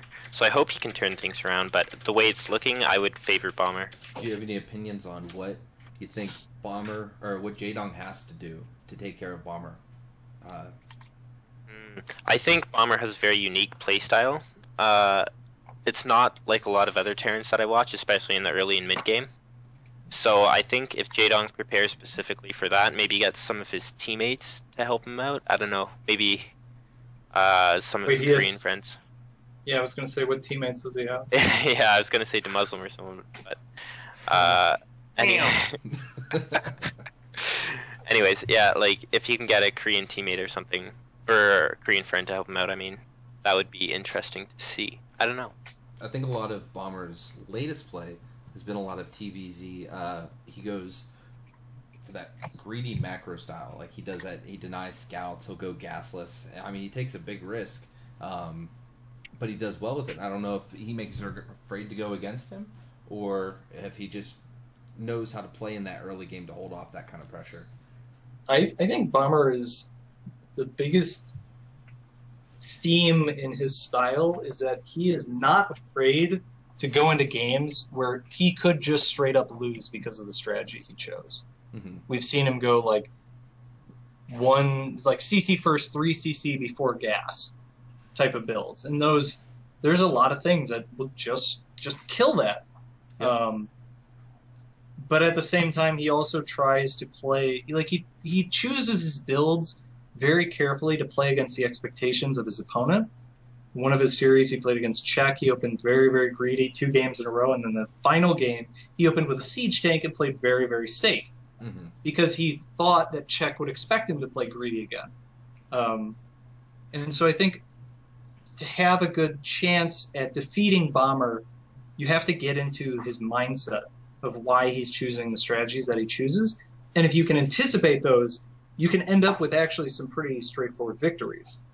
It's just he's so good at picking those builds, and he takes big risks that have equally big payoffs. Yep. And so that's kind of the things that Jaedong has to take into account to be ready for that series. I kind of feel like Jaedong versus Bomber is like Bomber has to I think that the only person who wins that series either way is Bomber. He either wins against Jaedong or he defeats himself. I don't think it's up to Jaedong whether or not he wins that. I mean, going by Bomber at his best just seems to be this unpenetrable fucking when you watch Bomber at his best, he makes other people look like fucking idiots. Like how is this guy even a top tier Korean player? I don't know. I think it'll all come down to Bomber's shape on the day of whenever the fuck they play. Yeah, I'm excited to see the match either way. I mean, I don't like anyone getting shut out in many cases, and I think this is a match that I definitely don't want to see Jaedong just crumble, because for the rest of the time I think the bracket for Bomber is pretty easy after that. So I want to see Jaedong put up a fight, but I do want to see Bomber win. A little bias there. There's no secret about, but BlizzCon next week, ladies and gentlemen. Again, you can get your tickets. Posting the link again where you can get those tickets. Please check them out. That's next week. That is the 8th, 7th, and 8th, I believe. Yep, that's Friday, Saturday, 7th, and 8th. It's going to be an awesome time. It always is. It's extremely, if you get a chance to go, if you're in the area, you definitely should. It's like a very emotional thing to see live StarCraft, especially when you put yourself and you invest in the other players around you. So with that, guys, is there anything else you wanted to chit-chat about? No, good, Nope. man. Cool, Had fun. cool. There's just not a whole lot of stuff going on right now. No, and we're even more so getting in the off season, so we'll definitely be doing a lot more of these replay reviews. We're going to try to get as we get more time, especially in the off season, we might actually have the players come on and we'll do the best of 3. We'll take the questions from the viewers in between each match and really get into there. So with that, QXC, give your shout outs, say where they can find you. Cool. Just big shout out to my team, Complexity Gaming, and next big tournament for me is going to be Home Story Cup. So I'll be making the trip out to Germany. You guys should definitely check that out. Hopefully I'll be putting on some really good games.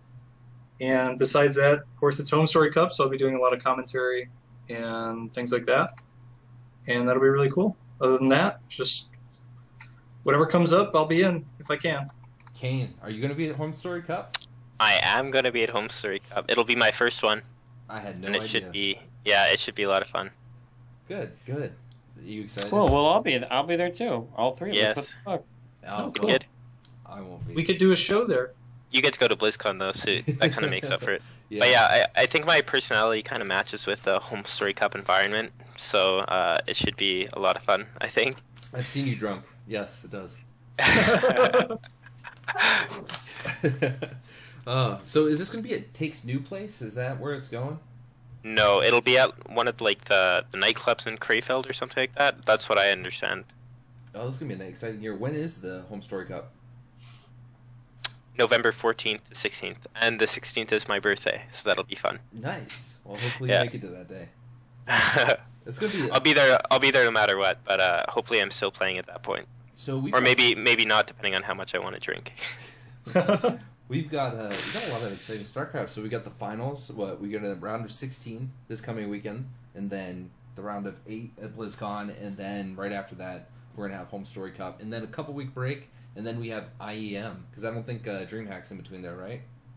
So it's I don't think so. Yeah, it'll be IEM San Jose. Yep, and then DreamHack after that. So a couple more big tournaments before we hit the off season. Last but not least, Destiny. What do you got going on? I'm much just working on my 4th Ascension right now on Clicker Heroes. What's your CS:GO rank? Like Gold Nova 2. I haven't played as much in a while. I think that's up where you were. You were Gold 1 before, right? Yeah, I went from Gold 1 to I got up to Nova 3, and then I had a loss streak. Now I'm in Gold Nova 2. Oh. It's kind of chilling. Damn, that's a little drop.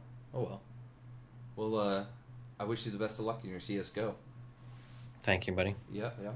For me, guys. I played. Oh. I came back, and after a 21-day hiatus, I started laddering again. My second day, I got in control, and I beat the shit out of him. Good. I like In Control. He was awesome. He came on the first show. But so do you? All right. Let's real quick. QXC, do you have a few minutes? Ish. What do you want to do? Do you have any ladder rivals? Anyone that it just fucking grinds your gears to play or that you love to play against? I really hate Minigun. Is it a play style thing? Is it a BM? I just can't beat him. It drives me nuts.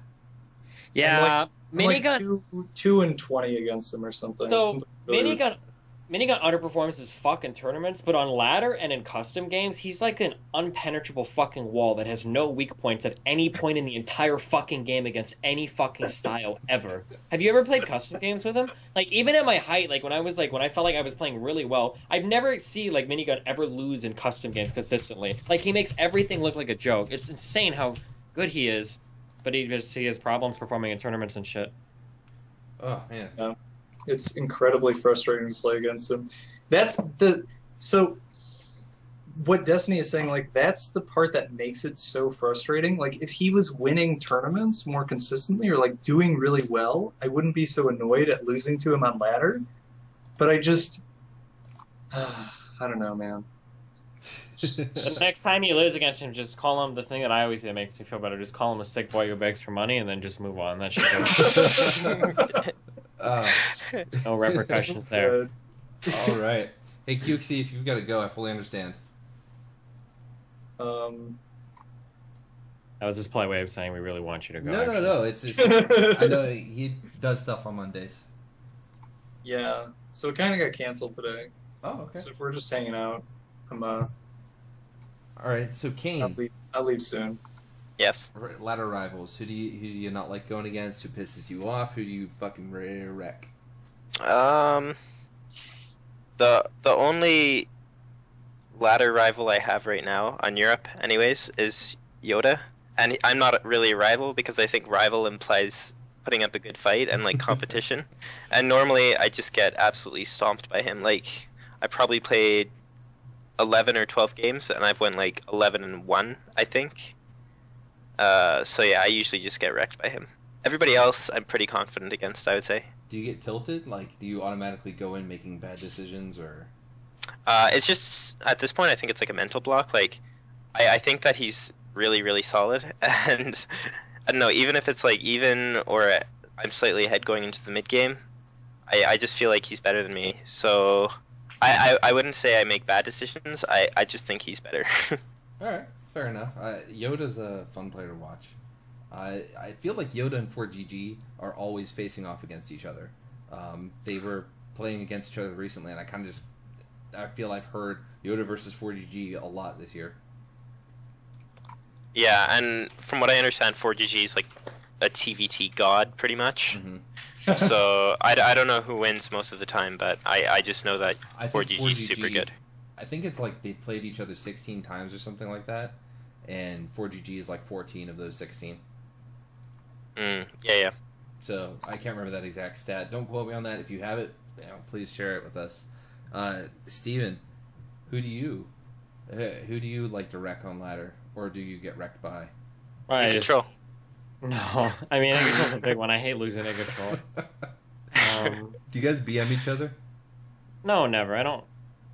I always think we're cool, but then he'll do something that just like pisses me off. Him and Des were in that last Remax show. They had like a 30-minute discussion about how I scammed the community with my Kickstarter tournament. And then that made me like really fucking rustled, so the next time I met him on ladder, I really don't want to lose. Is that the vibe you got? Because I thought they were just... Some people were kind of making it sound, whatever. I didn't think there was... Let's fucking talk about that shit, shall we? Alright, I'm gonna go. I don't care about this. Bye. Bye, QXC. Alright, so...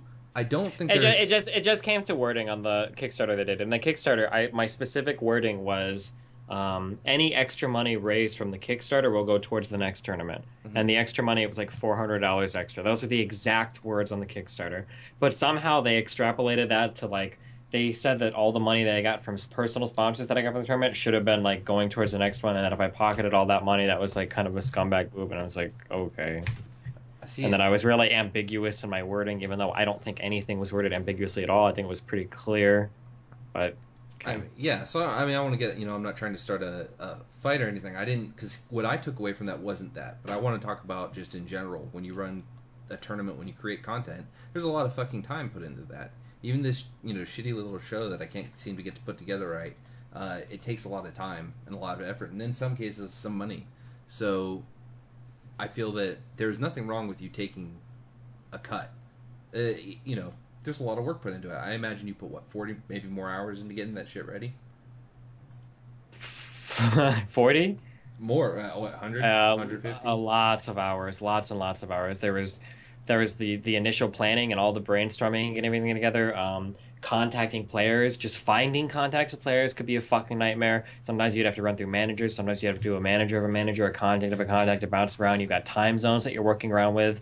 You have to work with all the different player managers to find out who's available on which days, who's got what tournaments, who's flying to what tournaments. You've got to talk to other tourney organizers who are planning their tournaments in the future. I had to talk to a lot of those guys who were moving around tournaments, who were planning on doing things. You've got to make sure that your tournament doesn't bump into another tournament. People aren't traveling to and from different tournaments. Yep. There's a lot of different work mark. They're communicating with everybody, getting everything synchronized, getting all of the announcements out, getting all of the artwork coordinated with everything, the artwork, and then player portraits and all of that, all the information I request from players, to keep track of logistics like PayPal stuff, player portraits, all of that kind of shit. Getting my web designer and my artist like synced out so that the artwork is coming out at a reasonable time. Like, there's a lot of different shit.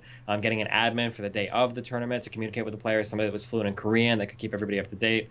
There's a lot of shit that went into that in the back end. A lot of shit that went into that. Like, if somebody offered me a position to organize a tournament and they were going to pay me less than $1,000 for it, I would say no right up front. I would instantly say no. It wouldn't even be worth my time. Yeah, and again, just to clarify for chat, this is no longer about Remix. It's not about that. And in fact, I think Remix, a lot of the guys had a pretty neutral to positive tone about Destiny, because someone pulled it up. Even it might have been Desro, just to outline exactly how he laid it out there. But just in general, there is that stigma, and someone I think asked it in his thread for that day, and it was, is it okay? And yeah, you just outlined a huge amount of work that all takes time, and it's never just I'm going to sit down and I'm going to get contact with the player. You sit down with the intent to get contact with the player, like I do several times throughout the week. Yeah, a lot of the communication happens through emails. A lot of times you're playing the Skype phone where for Skype tag, you send a message, 12 hours later they message, you have to go back and forth like that. Yeah. Yeah, so it definitely is a big pain in the butt. Kane, have you ever been involved in the organization side of a tournament? Never, and I don't want to be because it doesn't sound very fun. So, I mean, you've been on the, you and I have done the thing. You're really good about getting back, but I'm sure even on your end, you've seen, waiting for a match for a player to get on, and it's hard for the admin to find the dude. So, oh yeah. Like the Skype tag, I think, is how Destiny described it, is real. Like it's definitely a real thing, and it happens a lot. Yeah. Even when I log on Skype, like I'll open up my computer, Skype will open up, and I'll receive like 10 messages or something, and I won't respond to half of those because I'm like still waking up, or it doesn't process correctly in my head. And then like 3 hours later, I'll be like, oh yeah, this guy messaged me, and I'll respond to him. But by that time, he's already logged off, and then I have to wait for him and stuff like that. So yeah, it's getting in contact with people. I don't know if it's just in the StarCraft community, but it's a pain in the ass.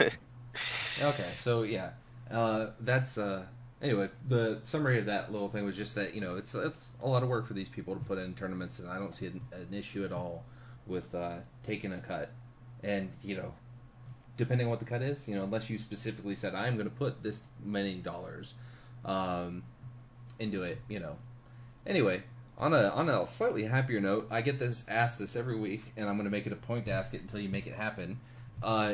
Destiny 2, when is it happening? Someday. All right, real talk, right? Do you plan to have it before Legacy of the Void? I don't know. I was actually planning on doing it like a seasonal thing, but I don't know, all the work that went into it was really depressing. I started to fall out of like StarCraft 2. I've been playing more CS:GO, so I wasn't playing as much. Contrary to all of the other dipshits that run around in this community, all of the stuff that I ever do with StarCraft 2 is done because I really, really, really enjoy it. And if I'm not really enjoying it at the moment, I don't do anything with it. I don't just come back to it when it's convenient for me, when I need to make a new website and like farm money off of people or whatever. Artosis, huh? Or shit like that. I gotta stop laughing at these jokes. Jesus Christ. Yeah. Day 9 is really good. I'm really happy with what Day 9 does. Day 9 is really cool with StarCraft. Red Bull is really good with StarCraft, but I'm not shitting on every single person there, but a lot of the people that it's something that like I'm not really butthurt about because I don't give a fuck, but a lot of the people that criticized me heavily in the past for me being critical of the community have been the people that have left like the earliest. Like DJ Wheat does nothing with StarCraft 2 anymore. Artosis left as soon as he was interested in Hearthstone. So, I mean, did he really leave? He's, because he does... Artosis is done with StarCraft, and whenever, like, unless he's getting paid a fuck ton to come back and cast events, but I mean... Is he leaving GSL? I don't know how long... I don't know the future, but like I said, I mean, I'm sure he gets paid a decent amount to do that. Yeah. He's contracted for it. I mean, we see him show up at the DreamHack every now and then, but I kind of get what you're saying about, we don't see... It was really, really annoying when I was making, like, when I was incredibly... Because I was very critical of the StarCraft I was very critical of the game 2 years ago or whatever. Well, I mean, I still am. It's really annoying that when I did that, like the major response from all of the members of the community, not the community itself, but like the big people, was like this fingers in the ear. No, no, no, nope, it's beautiful. Blah blah blah. This is the best game ever made. Blah blah blah. DJ Wheat with his StarCraft 2 is like Breaking Bad, and League of Legends is like American Idol. Like okay. Or Otosis made like that blog thing on his thing where he's like, even though some people might be in doubt of StarCraft 2, this is actually the most beautiful game ever made. Ever. Like he literally like made a whole like fucking blog thing. It's like okay, but then like he fucked off to Hearthstone like almost immediately. I mean, I don't know. It's Idra was another guy who was like, well, why don't you just fuck off and go to law? And it's like okay, well he quit. He plays fucking Hearts or Heroes of the Storm. Yeah, so I mean it's like, whatever. All right, I have a serious question for you. I'm new enough to the scene that I didn't know about your rivalry with certain people or some of your troll videos. I think I've seen all of them, and then I saw one with Deezer that someone posted to Reddit the other day. Oh, it wasn't a rivalry. Or I guess like those guys, like people online, sure. And I don't want to stoke the coal like and get on you like about that going on, but in a weird way, I kind of like, I don't know. You seem excited in those videos, like when you talk about the big roach dick, or the retard magnet, or the but it was like everything was so different back then. Like this is something that people take for granted. These are like little things that I notice. I don't know if I'm the only one that notices them, but like I think these are things that exist inside everybody's mind, but you just don't. It just doesn't. It's not something you think about, right? If you go to, do you follow any other games like Global Offensive or CS:GO or?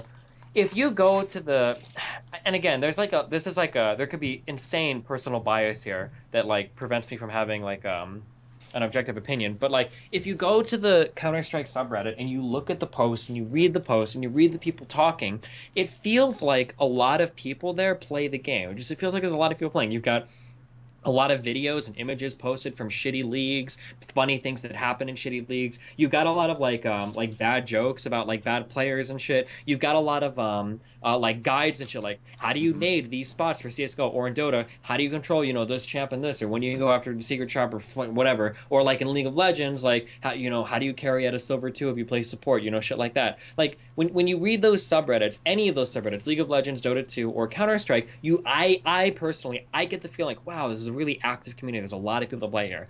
When I read the StarCraft 2 subreddit, the only material that I see constantly posted is idol worship. So like, oh my god, this celebrity or this esports guy did, like Destiny had a funny thing on a talk show, or like MC, said a word because every broken English thing Koreans say is so funny, lol, or like partying typed the Kappa in chat, or tournament info. Whoa, look at this tournament, this tournament, this tournament, this tournament. That's all I ever see in the StarCraft subreddit. So like, it just feels like a really like kind of, I don't want to say dead community. Like, it doesn't feel like there's anybody in the StarCraft subreddit that actually plays StarCraft. Like, I don't get those vibes at all when I go to that subreddit. It just feels like people are just there to post about tournaments and esports and like whatever like pros are doing, No, I completely agree. Before I run my mouth off, Kane, you have any thoughts on that?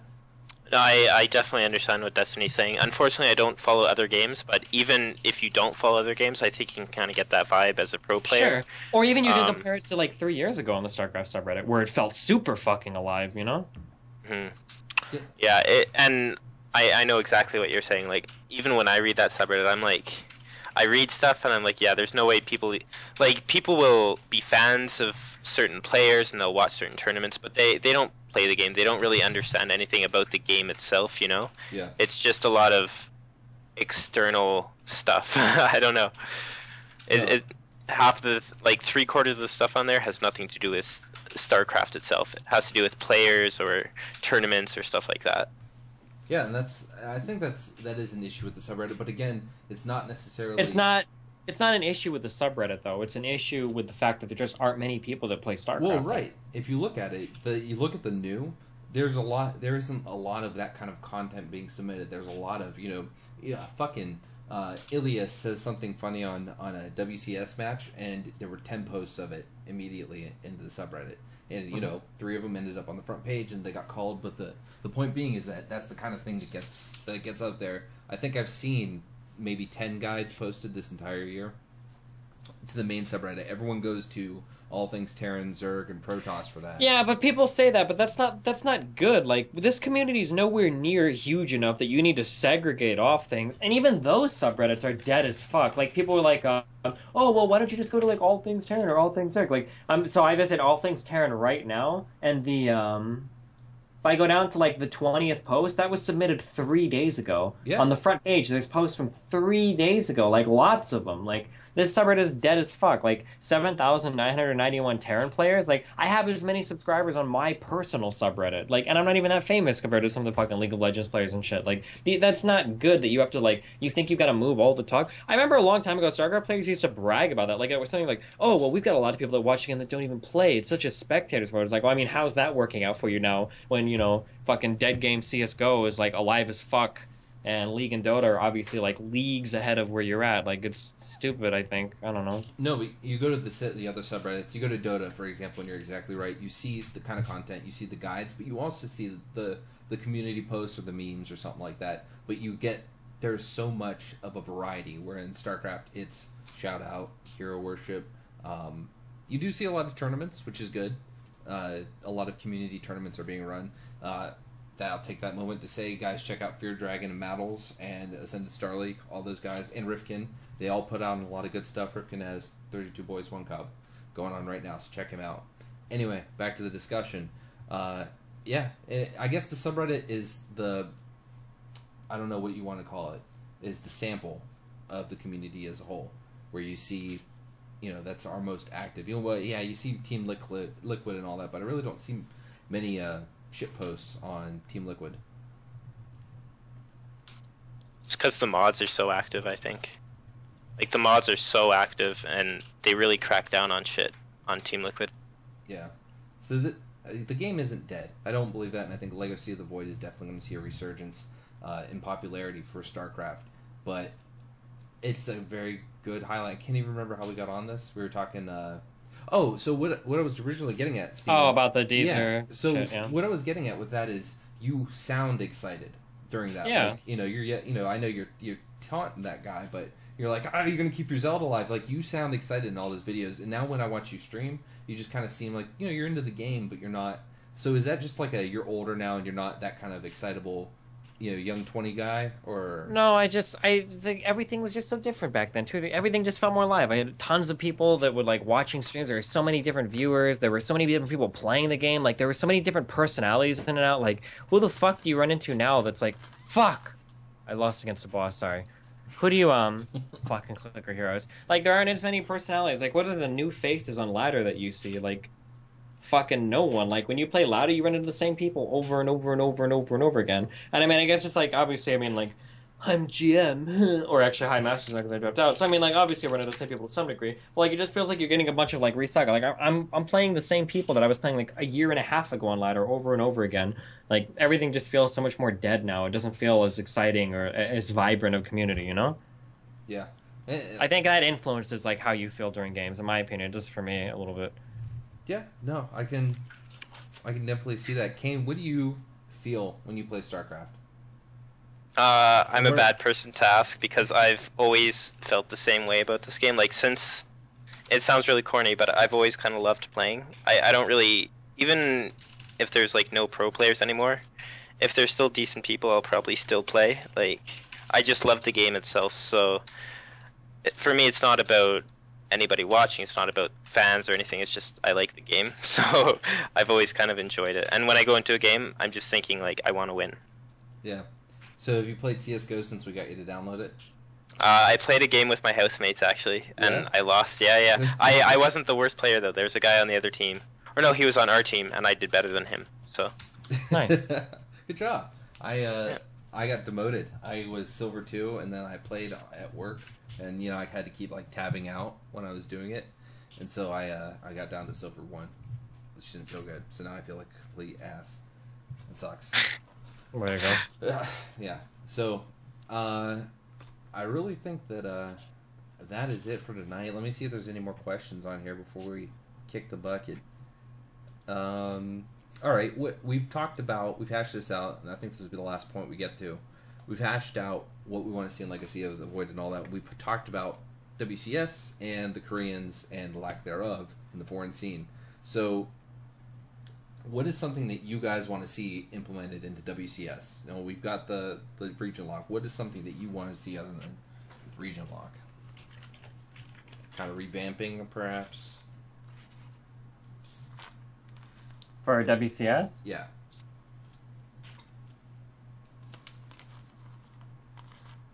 I don't know. I don't play WCS as Kane. Kane, what's something you as a player want to see for WCS? I want to see some dollar signs in my bank account. That's what I want to see. Kane wants to see a new region, WCS Korea. I want to see, pretty much I just want some nice free money from some North American semi-pros. That would be my dream come true. It'd make me so happy to see, like, you know, Poke Bunny or somebody who just came back because of, like, the region lock. Mm-hmm. It'd be so nice to get them in the first round or something like that and just poop on them. But I think we're going to see a lot of people come back. I hope so. Yeah, I do too. Well, we'll see. I think we'll see a lot of people come back. I think we'll see a lot of new people, and I'm excited for that. There are all the people that have been just unable to really do anything in the qualifiers because of Koreans. So, we'll see. That's really all we have, guys. There's no more questions. About the Team Liquid stream, that was going to be up. Well, no, I submitted it, but it didn't get approved, so that's why it wasn't on the sideboard. But otherwise, that was submitted. Tune in next week. We might not have it. I'm going to assume we're not going to have it, but in case some things change, we will have a stream. We will have a show, and we will go from there. Other than that, one last thing. I have a show that I do on Thursdays. It's called Scrubs. I am Scrubs Thursday show. Thursday show. This is last week's episode that I just linked.